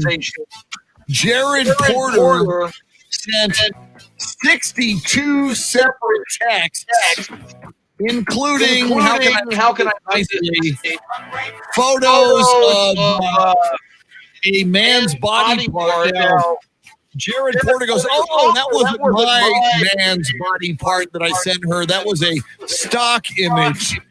Oh my God! Why would you Google those? Yeah, exactly. Well, I want to save myself the trouble. I mean, if I take a picture of my own, then I gotta What is he hiding?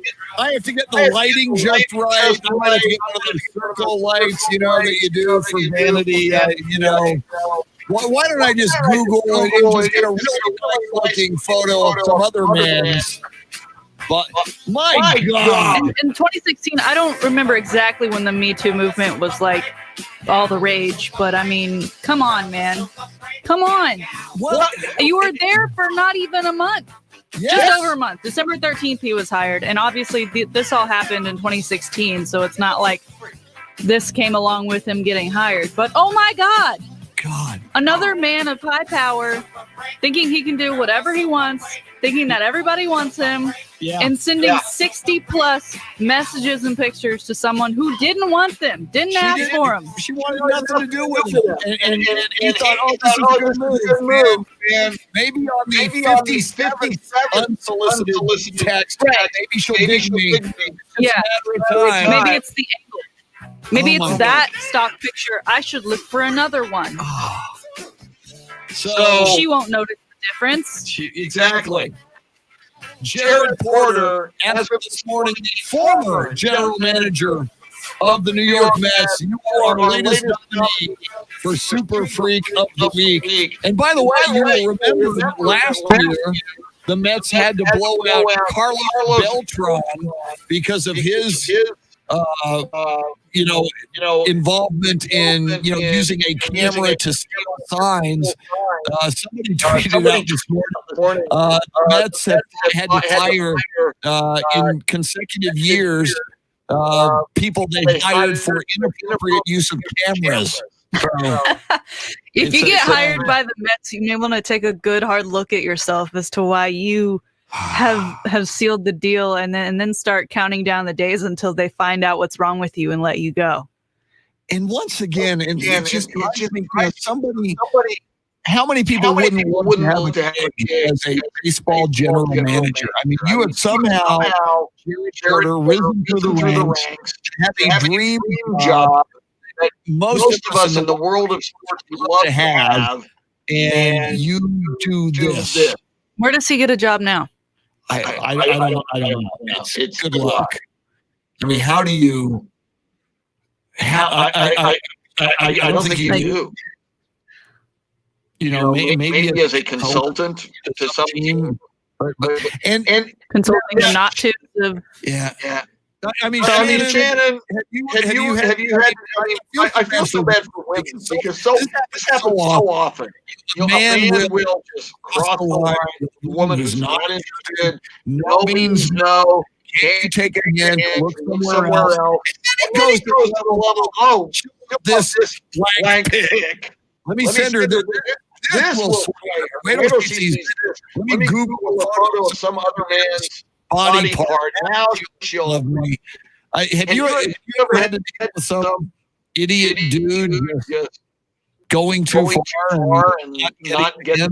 Thankfully, no, I'm such a shut-in, and I don't give my number out, and I don't accept Facebook friend requests unless I actually know you. So there's no means to really get to me.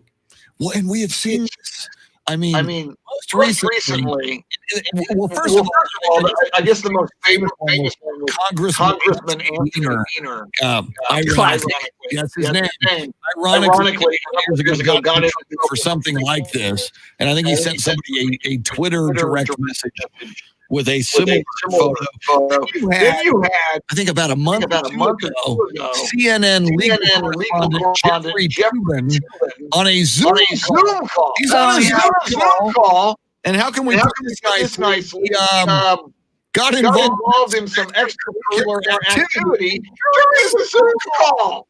Can you go off into another room where there's not a camera? And didn't he try to blame it on the Zoom call being on that he didn't know? Whether you knew or not, you're gonna work with me. Jeffrey, I know. I guess you have needs, but there are other ways to. What you do in private is your business, but once you make it public, you're up for scrutiny.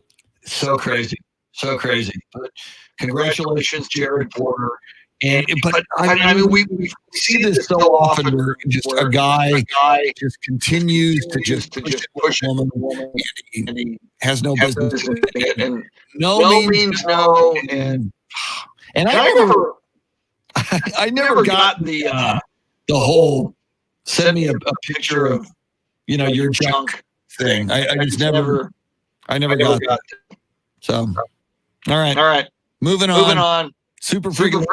And normally, Shannon, in a perfect world, we'll get at least 2. So at the end of the week, we can vote. So we'll see if anybody else is worthy of super freak status. That way on Friday, we can actually vote Jared Porter or X, whoever else might be nominated. But I find that interesting. There's not a lot of women who wind up nominated for super freak of the week.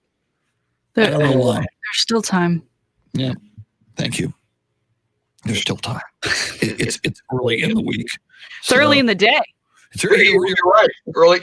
And what's interesting about that is when the show started, Jared Porter was still the general manager of the New York Mets. Right. And he was fired about 30 minutes ago. And the only thing we had heard from him was when they were first reporting this, he said, "Oh, those are stock images." Yeah. So I'm sure we'll get some sort of Twitter notes apology going up here any minute now. And your standard apology is, if what I did offended you, then I apologize. It's like, no, dude. Please. You are offensive. Please give myself and my family privacy at this time, even though I did not give the same respects to one individual. Oh, and you say in my family. I wonder if this dude is married. Can you imagine? That's got to be a rough. I saw a picture of him. He's probably not. Yeah, he's not. And again, this is this is not. Again, if you're getting hired by the Mets, there's got to be something up with you. Yeah, exactly. He's 40. Jared Porter is 41 years old, and I've seen photos of him too. He's not exactly Tom Brady. He's not cute. Yeah, he's not Tom Brady. Your love affair with Tom Brady is becoming too much for me. I can admit Tom Brady's a good-looking man. I can freely. I'm secure enough in my masculinity, Shannon, to admit that Tom Brady's a best-looking quarterback in the NFL. Current or of all time? We'll go current. And I think part of this is just because I think Giselle sees credit up. He has a really good haircut. I think Giselle probably gives him like moisturizer, like oil. He's got very nice. I think of who's a better looking quarterback in the NFL. It's probably Brady. Yep. And I'm trying to think old time. Joe Namath. Even though Susie Colbert didn't. And there's another guy, drunken Joe Namath, on the sideline in the Susie Colbert interview. I want to kiss you. Like, excuse me. What if he doesn't want to kiss you, Joe? Even though you're drunk out of your mind. That was just another example. And that was Joe Namath. We all kind of like Joe Namath. And to Joe Namath's credit, subsequent to the Susie Colbert live television Monday Night debacle. He is apparently that was the catalyst for Joe to realize, I think I have a drinking problem. And Joe conquered his demons, and I think Joe Namath no longer drinks. If that's the low for Joe, then I think he's okay. Yeah. But Joe, and had we been doing this show at the time, Joe Namath, you would have been nominated for Super Freak of the Week. Absolutely. Based upon that. So, all right.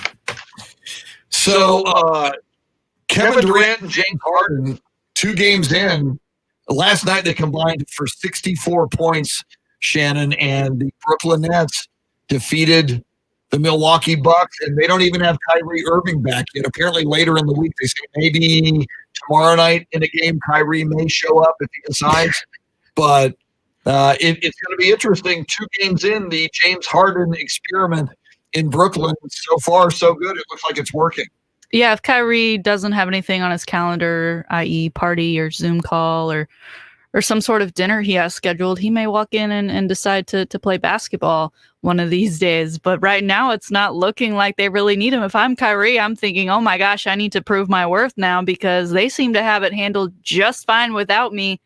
I came here to get rings and play with KD. I have yet to play with KD for, not even a whole season. They've had a couple games together, but KD out all last year with that injury, and now Kyrie is doing whatever Kyrie does in his free time and even not so free time. So if I'm Kyrie, I'm getting back on that floor as fast as I can.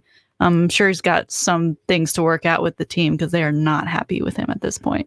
And speaking of Kyrie Irving, and maybe we'll talk more about this in the 8 o'clock hour, the story yesterday, Steven Jackson on a podcast said that Kyrie Irving bought a house for George Floyd's family. If true, that's amazing.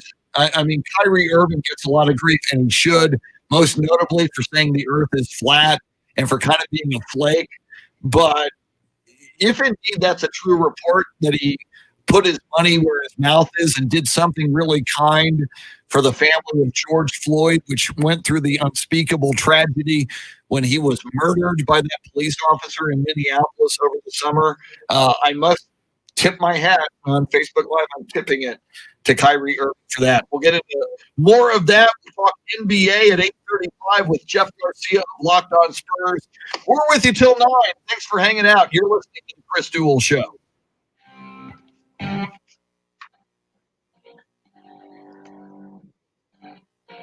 Mustangs go. They really go. Mustang's going to get you. Beth Settle. Good morning, Beth.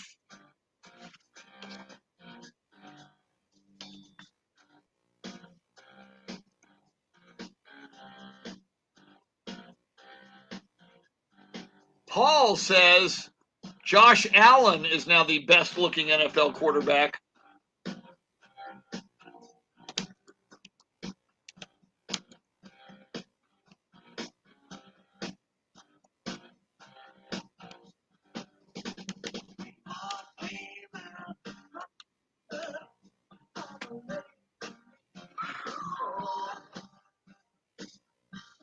John Williams sent me something. John, what'd you send me, man? Let me find it.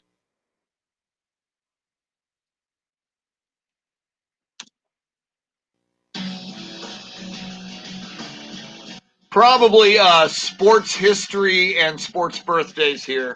Okay. Thank you, sir.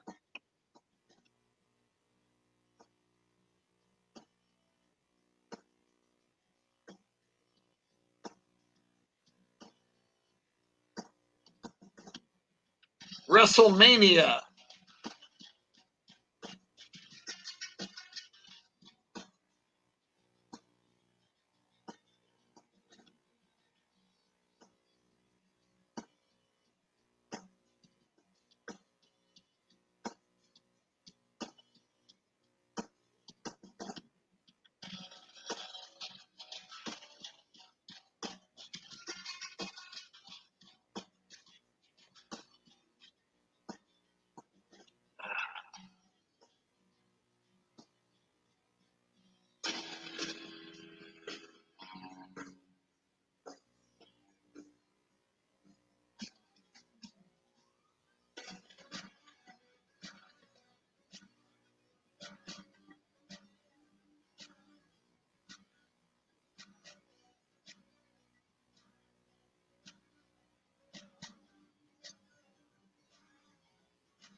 Gordon, sorry about the echo. They say they're working on it. Dean Stone not loving the echo either.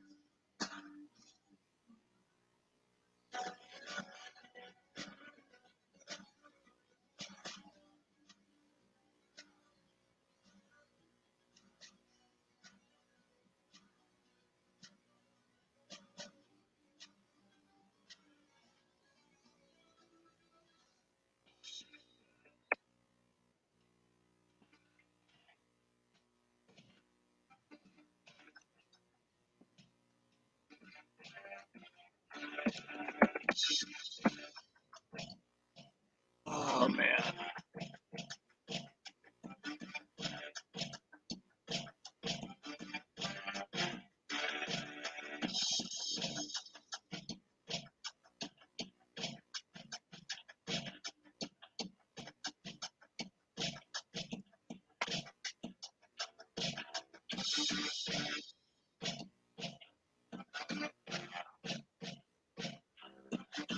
Eight o'clock hour upon us.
Dean, that's an interesting point.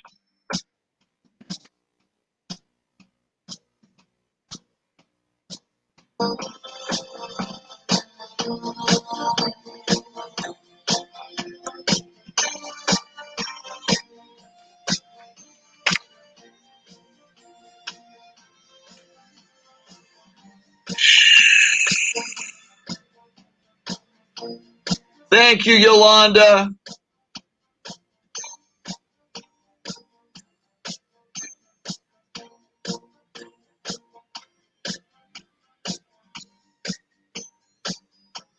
Yeah, Dean, if you can hear it, I see it both ways, and Shannon's right. Sometimes she walks out of her studio and I walk out of my studio, so it will be empty chairs sometimes. So, maybe there's a way to do a little bit of both. I don't know. Maybe there's a way to take it down when we're here. I don't know. We're still not 2 full weeks into this platform. We obviously still have the echo problems to work out, so we're working on it. We'll do sports history and birthdays here.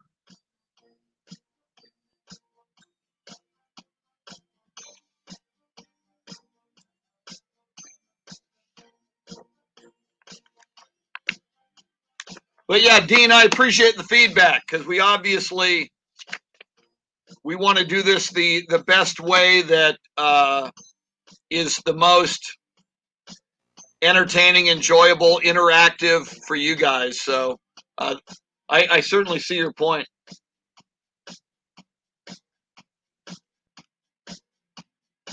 Tracy says, "Go Bucks, go Chiefs."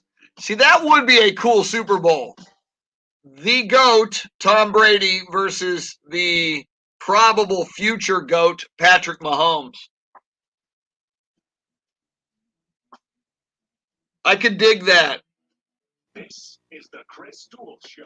You know the day destroys the night, night divides the day. Try to run, try to hide, break on through to the other side, break on through to the other side, break on through to the other side, yeah. Now, Chris Duel. It is the 8 o'clock hour on a Taco Tuesday. Chris Duel Show along with Shannon Salty Sweeney, soundscape stylist Jeremy Fouts. We have learned that today is National Make a Potion Day, National Popcorn Day.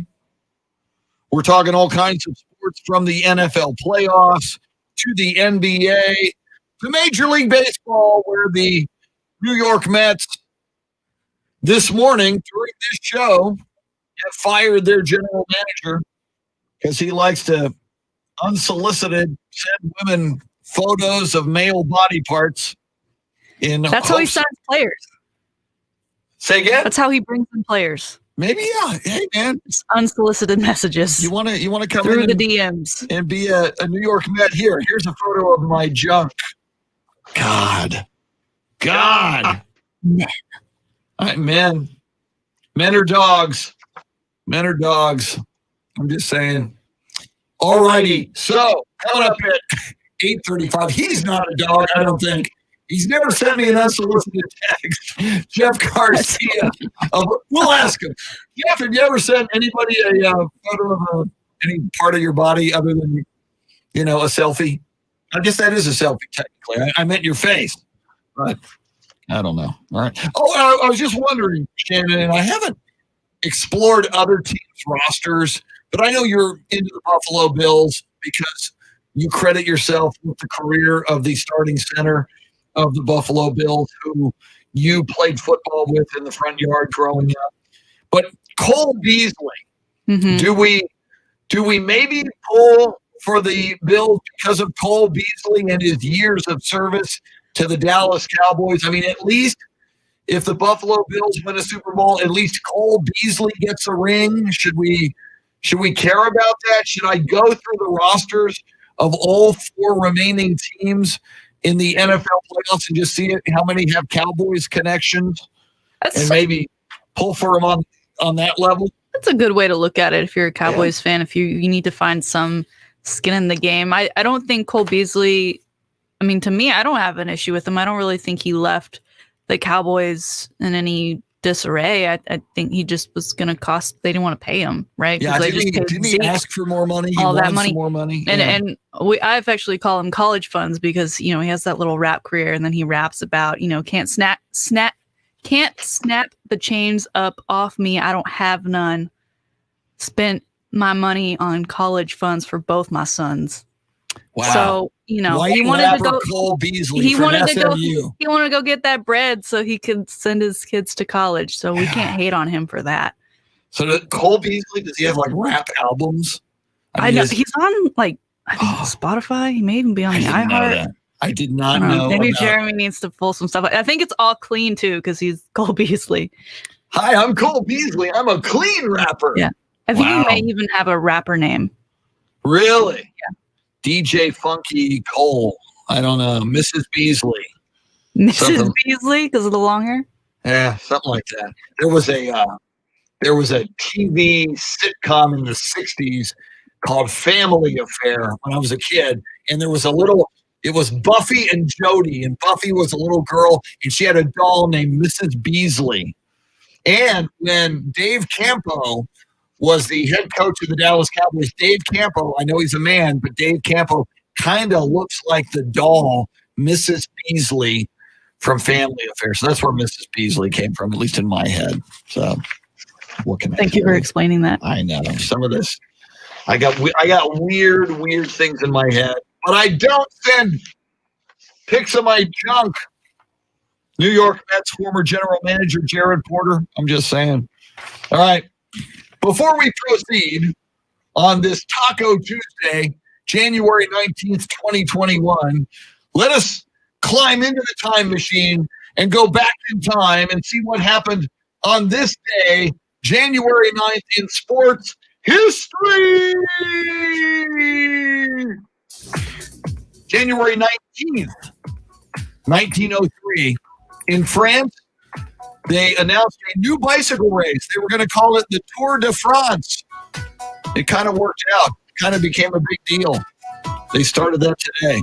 On this day in 1934, Major League Baseball Commissioner Kennesaw Mountain Landis denied Shoeless Joe Jackson's appeal for reinstatement into Major League Baseball.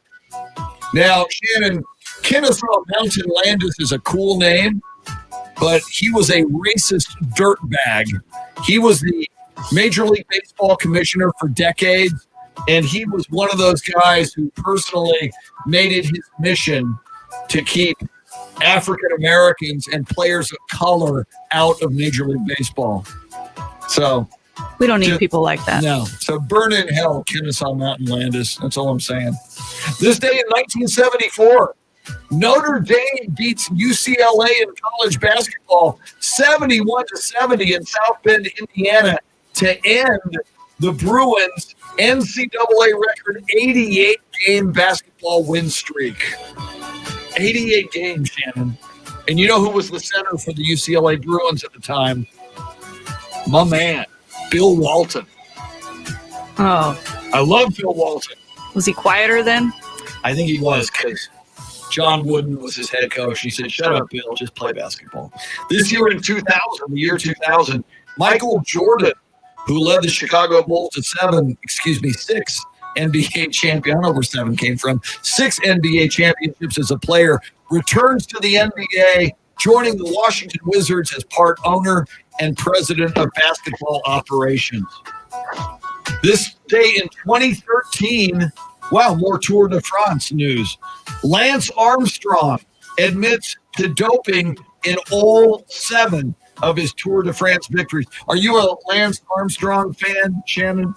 Yeah, he's from Austin, so you kind of feel a tie to him. And then it's one of those cases where they're like, okay, we're going to strip it from you and give it to the next. Everyone else behind him was doing the exact same thing. True. And they weren't nearly as cool as Lance Armstrong. Yeah. And none of them dated Sheryl Crow.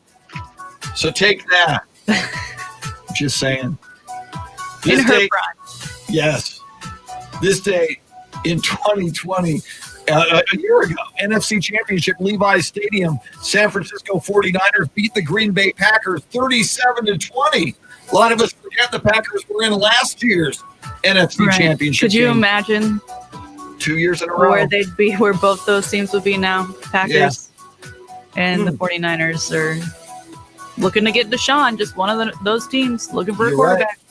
And a year ago today, AFC Championship game, Kansas City Chiefs beat the Tennessee Titans 35-24.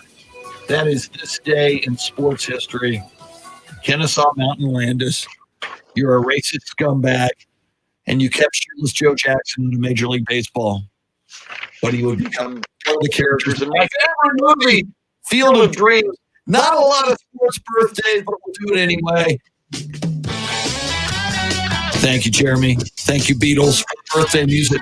Born on this day in 1913, American billiards legend, Minnesota Fats. You ever heard of Minnesota Fats? You're talking billiards legend. There's no such thing. Minnesota Fats He was. gave that to himself. Google it. He was Minnesota Fats.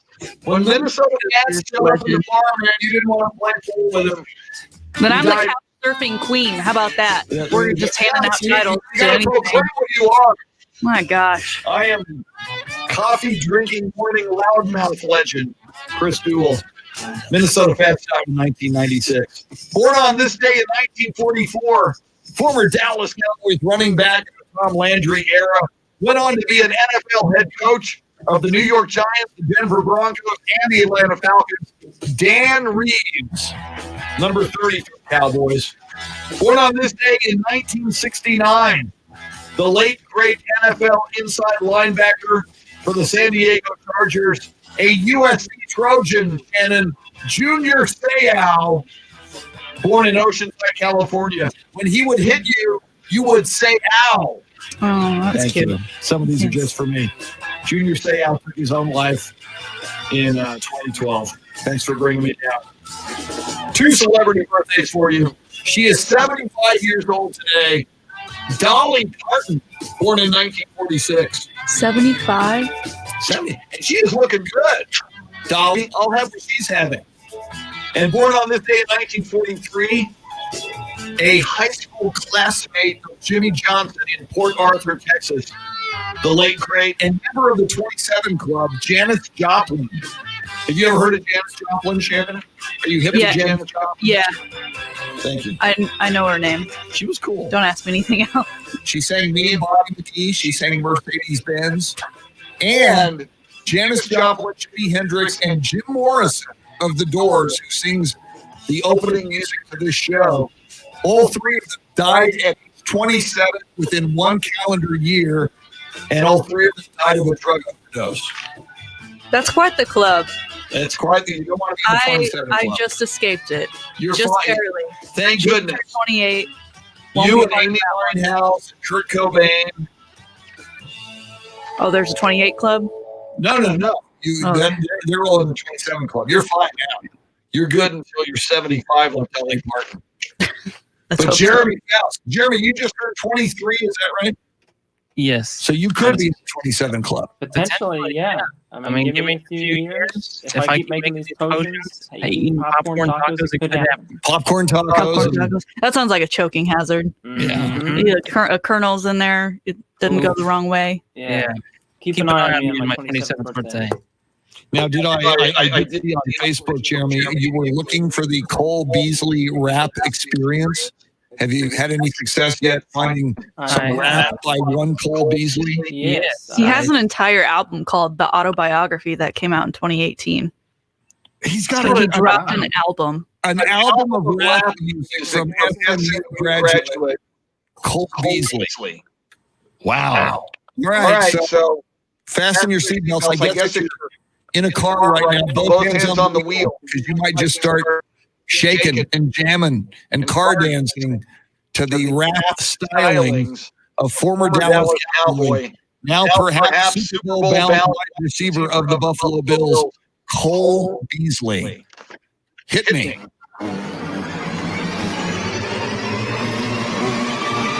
Say hello to Mr. Slept On. Early mornings, I ain't slept long. Big head, so I'm headstrong. Had to be just to be headed to where I was going, like my head gone. They said I'm crazy, but I told them all that it's no biggie, but you're dead wrong. I'm the wrong one to be swept off up under the rug. Patience of a wondering slug to come from the mud and get shown. Jeremy's kind of good with this. I'm like drawstrings. Overheads get moss reach. For the stars, I was taught dream. Never stop, eat, wreak havoc like have a moth. Right. Money, then you've lost me. I'm saving all it for my offspring. This is 80 Stings is the title track. It's what? It's called 80 Stings. 80 Stings. Stinging people He's with his stinging, okay. bars. I thought it was an homage to Sting, as in Gordon Sumner. 80 Stings. Wow. Beasley, everybody. Rapper Beasley. That's the thing with sports people and rapping. I don't understand. I guess I have so much downtime on the road, and I don't know, it's the hyper focus, I think, feeds well to sports and being able to be so focused on one thing to achieve what you want, that maybe that also plays well probably to those who enjoy making music. Well, and it's interesting. I've heard this too, like rock stars and rappers would like to be sports stars.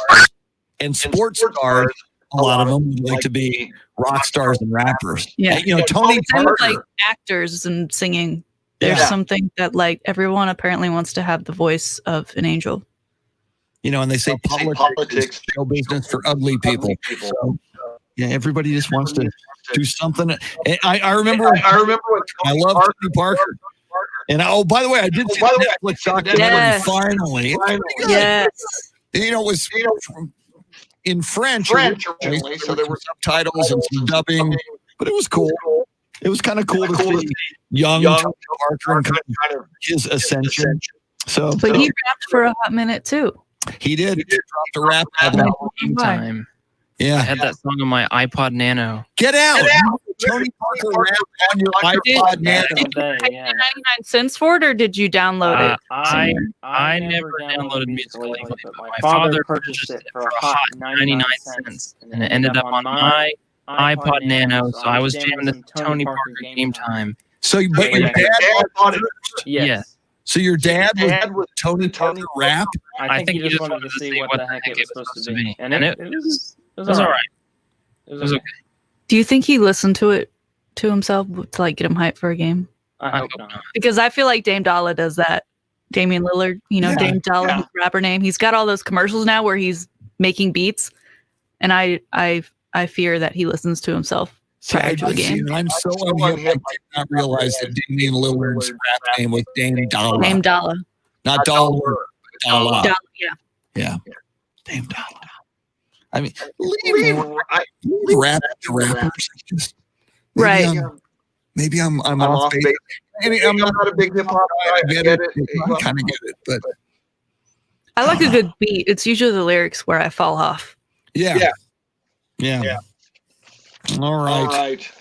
What else haven't we covered in this? Coming up in the next segment, ahead, we'll talk NBA. It is looking like things are going well in Brooklyn now that James Harden goes from the Houston Rockets to the Brooklyn Nets and loses 27 pounds in the and just keep on winning games. 2-0. The collaboration.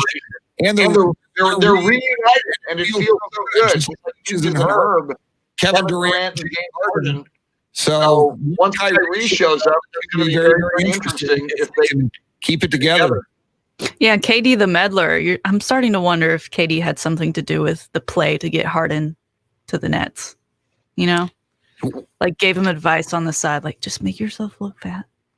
That arguments for no reason. So amazing. Show up where you want, and oh, by the way, it's COVID, so go out and get some pictures taken of you that don't shed good light on yourself. It's like everything. And oh, by the way, wear like 27 shirts under your warm up to make yourself look fat. That way, no other team's going to want you, and you just come to Brooklyn. Collusion. It is collusion. I'll bet you there's a lot of collusion that goes. Well, and Kevin Durant, oh, by the way, is the worst of the worst. Right. In that series when he played for the Oklahoma City Thunder, in the same series that they're playing the Golden State Warriors, apparently Draymond Green and Steph Curry are texting him during the series saying, you should come and play with us next year. That is just such total crap. Yeah.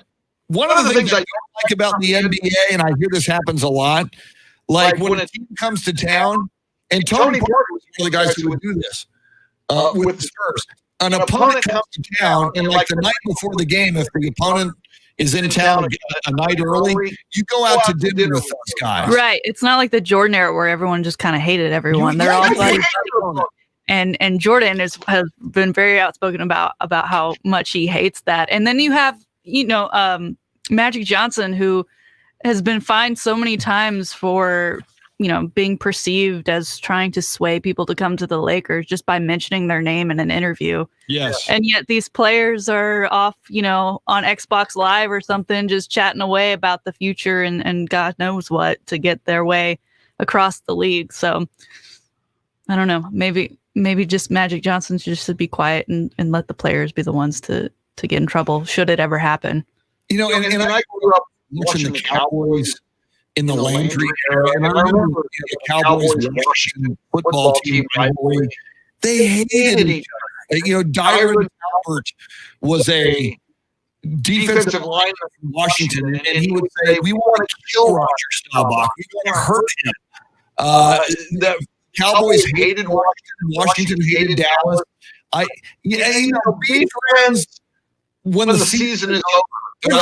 During the season, I think a good, healthy hatred is a thing you should aspire to in sports. I'm just saying. Michael Jordan, Isaiah Thomas. They still hate each other. Yeah. Michael doesn't care for him. Isaiah's like, what did I do? I didn't even know he didn't like me. And we saw that in the last days, the whole Michael Jordan grudge thing. One guy, all these years later, doesn't need to hold a grudge. You won. You're Michael Jordan. Right, You're the GOAT. Nobody can touch you.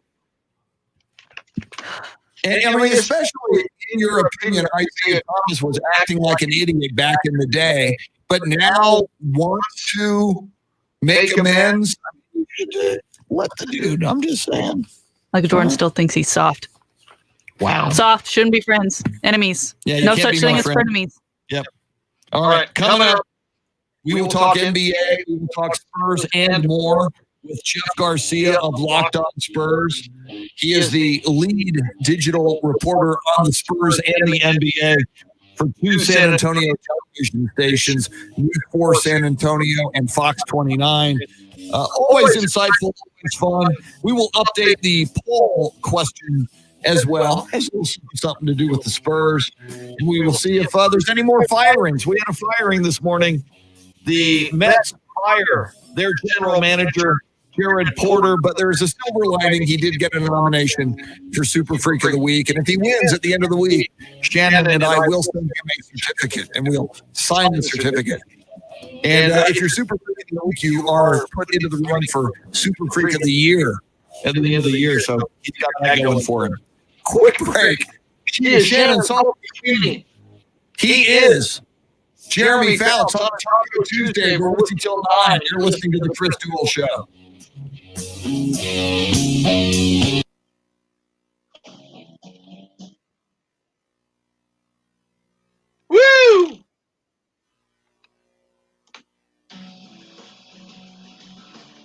Uh-oh, Dean, there's that banner slide again. Damn it.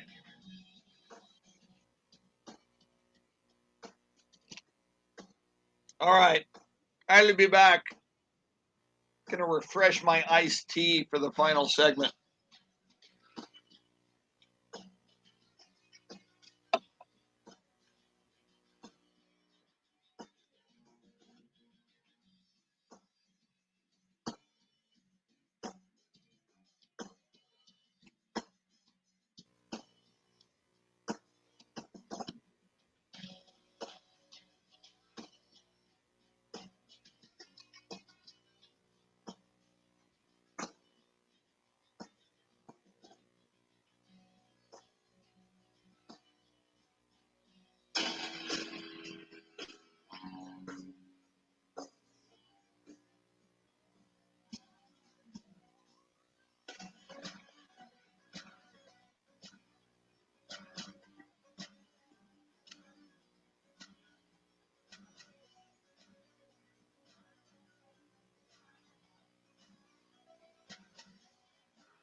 Jeff Garcia coming up.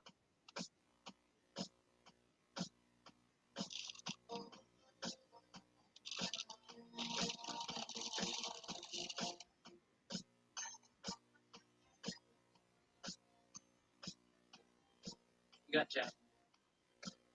Cool, thank you. Jeff Garcia on the phone line.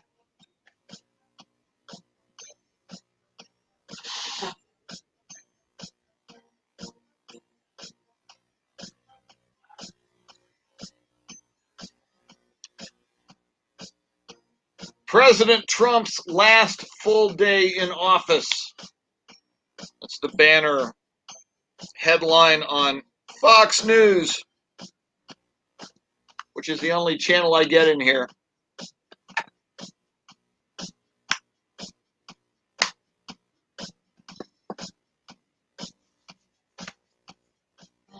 Cole Beasley could be the official rapper of Fox News. White rapper from SMU.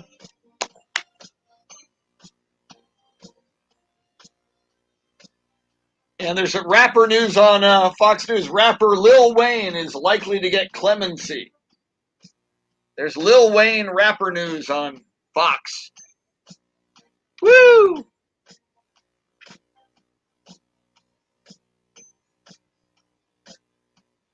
I wonder if Cole Beasley would open for Lil Wayne in a rap concert. Walter Pasacreta in here.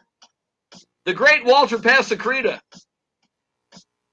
Sad day for Walter. He's a Mets fan. Wally, I feel your pain. Jared Porter, general manager of your beloved Mets, fired. I got to get you on the show again, Wally.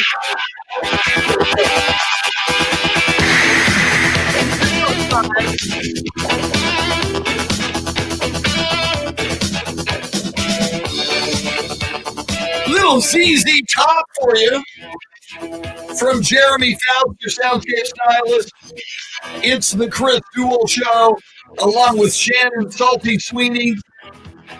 The San Antonio Spurs are in the number 5 slot in the Western Conference. You got to like that. You got a big win last night in Portland. It was a blowout win for the Spurs. Now, Portland did not have C.J. McCollum, but they did have Damian Lillard.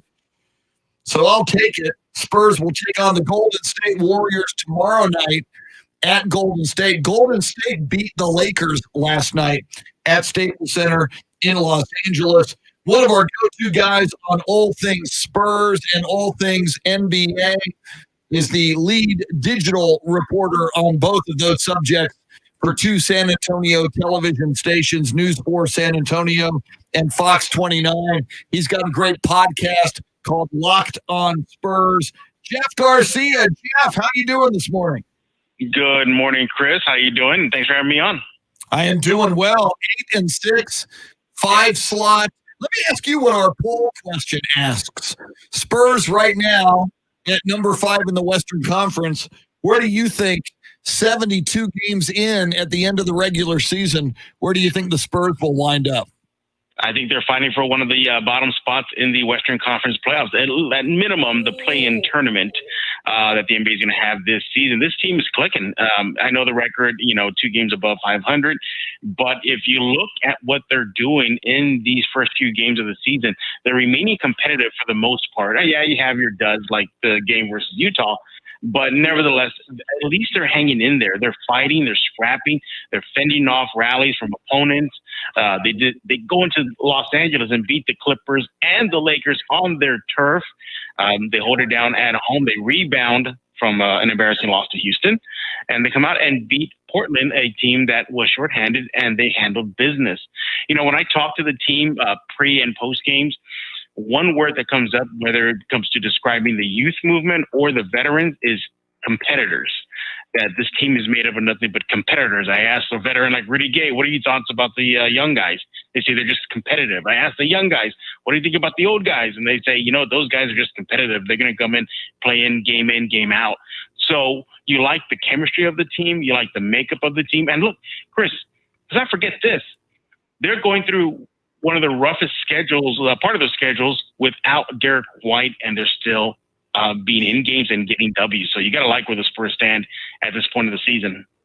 So, Jeff, I'm a Mavs fan, hashtag MFFL, Mavs fan for life. San Antonio fans aren't too happy to hear that. And the Spurs and Mavericks actually play this Friday. What can you tell me about that matchup? That's going to be fun. Another test for the Spurs. I think the Spurs need a test like a team like Dallas, because look, the Spurs, they'll take the W's as they come, but you played against a shorthanded Houston team. They're coming off that trade. You're coming off a win over a Blazers team that is shorthanded again. And Nurkic was out. You mentioned CJ McCollum. So to go up against a team like Dallas at their full peak, I think it'll be a good test for this Spurs team. And last I checked, Shannon, I think the Spurs are ahead in the standings, aren't they, over Mavericks? Just a little bit. Just by a couple of wins there. Well, and that Maverick team, though, I mean, obviously, Luka Doncic, one of the best players in the league. I would imagine, Jeff, you believe that Mavericks team is going to, continue to be a tough team throughout the season. Yeah, and also without Derek White, well, we don't know. I mean, when he can return, but remember, Derek White does a pretty good job on defense against some of the upper crust perimeter players like Doncic. So if the Spurs don't have him, there's going to be all hands on deck. They're looking at Lonnie Walker to get some run at Luka, as well as Colin Johnson and DeJounte Murray. It's going to be a great test for the Spurs, and of course, the rivalry, Dallas, San Antonio. It's going to be awesome to see. And one thing I'm looking at in that game, Spurs Mavericks, is exactly how this young team responds to playing a team that is at least penciled in to have a deep playoff run like Dallas is, and I think they can do it. They stepped up to the plate against the Lakers and beat them. They stepped up to the plate against the Clippers and beat them. They beaten teams that are above 500, and in those games versus powerhouses of the West East, what we like about them is that they tend to rally. They tend to hold on. The third quarter for the Spurs has been one of the worst third periods in their season so far, but they're kind of getting that back on track. They're fixing those problems there. They're getting it done on defense. They're getting it done on offense. And here's the thing. For Dallas, how do you scout San Antonio when pick a player can lead them in scoring, whether it be Rudy Gay, as we saw the other day, DeJounte Murray, Lonnie Walker, back-to-back games against Minnesota, DeMar DeRozan. So this is a Spurs team that almost like a wild card. You don't know which player is going to step up, or if it's going to be a multiple of players that are going to give you 20-point scoring outburst. He's Jeff Garcia of Locked On Spurs. Jeff, Greg Popovich, the Spurs coach, has said there is no home court advantage this season because there's no fans. Certainly, the Spurs' home and away record would bear that out. The Spurs are 2-4 at home, but they're 6-2 on the road. And as I look at the Western Conference, that's the third best road record in the West. The Lakers are 7-0 on the road. The Jazz are 7-2. Then come the Spurs at 6-2. Does this demonstrate once and for all just the influence that fans have when those arenas are full and the fans are being loud? Do we now know unequivocally the importance of fans and what they actually bring to a home team? Oh, absolutely. Fans bring that energy. They are called the sixth man on that court for a reason. And we all know how the AT&T Center can get when games are tight. Playoff season is around here. Fans are off their seasons. They're on the silver and black. And, the Spurs, all engagements have to self-generate their own, I guess, height off that bench. And that gets tiresome. You got guys that usually rely and thrive on the energy of crowds. Looking at maybe like a young guy like Devin Vassell, who's just coming from college days where they were back in the pandemic to the NBA and adjust to a fanless situation. Same thing for the Spurs. But look, the good news is that this is hopefully just temporary, Chris. You would hope that fans will come back sooner than later. But if you come back sooner, hopefully it's safe. I spoke to Popovich about fans returning this season. I mean, right away he tells me, they're absolutely, they need to come back. We need to have them back there. But he wants to come back safe. So it's a delicate balance right now. But hey, as first play other teams in the road now, that seems to be the trend, right? Now, Jeff, the Western Conference, we've got dispersed, so we got number 5. Over on the other side, we've got the Nets. And, of course, they just acquired James Harden. They're on a 4-game win streak with James Harden appearing in 2 games so far. Kyrie is still MIA. What's your thoughts on that team and if they really are being taken seriously now that they've got this kind of 3-headed beast thing going on for them? Well, if you look at history, it doesn't bode well for them. Look at Miami when they brought in their big three, LeBron and Wade and Bosh. It didn't work out the right way. They didn't win the title immediately. Same thing for I think it was the Warriors. They had their missteps all the way. Down the lead, 3-1 lead to the Cavs. So just because you have your superpower team doesn't mean it's going to pan out. Look at the Sixers last year. Paul George, Kawhi Leonard, they joined the team, and what happened to them in the playoffs? So just because you have star power does not equal immediate gratification as far as the title or the final appearance. I think with the Nets, you kind of take a wait-and-see approach because you don't know we know what's going on with Kyrie. He's in quarantine procedures, but what type of player will he come back as? And I think that's the big question right now is how are 3 guys that demand the ball going to be able to share the ball when they're used to being the man, the guy, the alpha? It's going to be interesting to see how that works out. I think for them, the key is actually not those 3 guys, it's their role players. The guys around them, can they step up their game when these 3 guys are on the court and have somebody else to rely on? You can't just constantly dump it into Harden in Brooklyn or Durant or Kyrie. Other guys have to step up. And I think you're starting to see that, at least in the first few games. But what did they do for Harden? I mean, was it a triple-double to start his time in Brooklyn? All in all, I mean, it's not a bad problem to have if you're Steve Nash, 3 potential Hall of Fame careers. And what do you think about Harden's weight loss that he seemed to have moving from Houston over to the Nets? What's his secret? Do you know his secret? I'm asking you. Well, we think it was a fat suit. We think it was part of his master plan to get out of Houston. We think he was wearing a fat suit under his warm-ups. Do you really think he would go to those lengths, though? The visual evidence suggests, if not proves, that he did. I mean, when you want out of town, I guess he wanted out of town to go to the length of wearing a fat. I mean, you would think that some players that are maybe defending him when he was on the court would notice something like, hey, this doesn't feel like human flesh. It feels like something padded or something. But, I think in his history, he tends to wear padded tank tops, the ones that have like the padding around the ribs. But I mean, he must have put extra layers on there. But I need to know exactly if it was a miracle diet, what is that miracle diet? Because I'd love to get on it right now. Jeff Garcia of Locked On Spurs joining us. Finally, Jeff, as I look at the NBA standings, and I know last night the Golden State Warriors came from behind in the 4th quarter and beat the Lakers on the road. Spurs will take on the Warriors tomorrow night in a late-night game at Golden State. But just looking at the standings in the Western Conference, once again, Lakers at the number 1 slot, Clippers at number 2. Lakers with the best record in the league at the moment at 11-4. Meanwhile, in the East, you've got the Celtics on top, followed by the Bucks and the 76ers.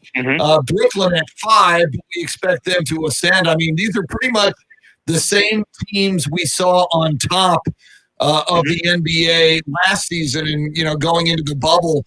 Who do you think is the team to beat in the West? I'm guessing Lakers, but now that Harden and Durant and presumably Kyrie Irving will play together in Brooklyn, is Brooklyn the team to beat in the East, or might it still be the Milwaukee Bucks, the Celtics, or the Sixers? Yeah, I think as of right now, as we speak, it's still probably going to be Milwaukee or Boston. Everybody's sleeping on Philadelphia. They're quietly having a great season. Joel Embiid is hyper-focused right now. He's not being, the the antics and the clown antics and all that he does on the court. He's really laser focused right now, which is good to see. And also, so maybe it's a good thing, silver lining, they didn't make the trade for Harden to keep that mojo going for them. 9-5 to start the season is not too bad. But yeah, you definitely got to keep your eye on the net if it starts to click. If it starts to click and there's no issue, because remember, you're having a guy like Harden and Kyrie that tend to be distractions on the court. And, how's Kevin Durant going to mesh with those two guys? He did it in Oklahoma City with Harden. But it's a different Harden now at this stage of his career. As far as the West, the Lakers, it looks like they're probably going to run away with it with the Clippers right behind them. And, you look at, if we go back to the East real fast, are we surprised that the Knicks are in this? Yeah. They're sitting at, 6 in the East? Yeah. They're on a 2-game win streak. What's going on in New York?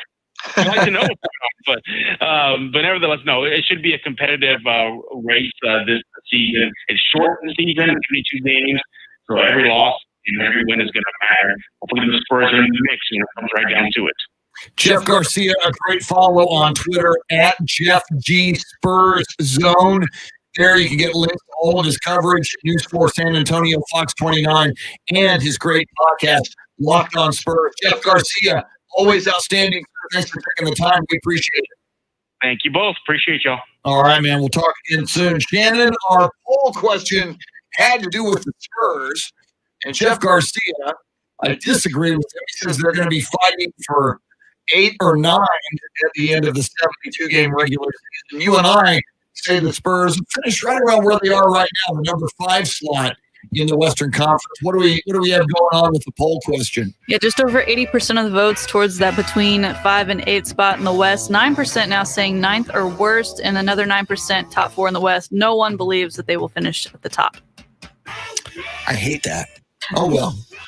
I think we're right. They're Spurs fans. They're not Longhorn fans. Yes, they're voting for not. The Spurs. They're Spurs fans, and they're not. They have some realistic ideals for them. They're not Maverick fans who pull against the Spurs and have a Greg Popovich Friday night.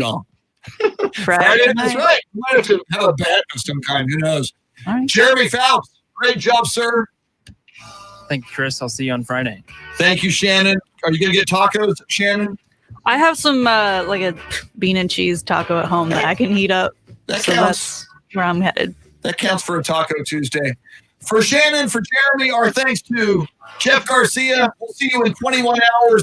Enjoy your Taco Tuesday. Woo! Adios. Go Spurs, go. Woo!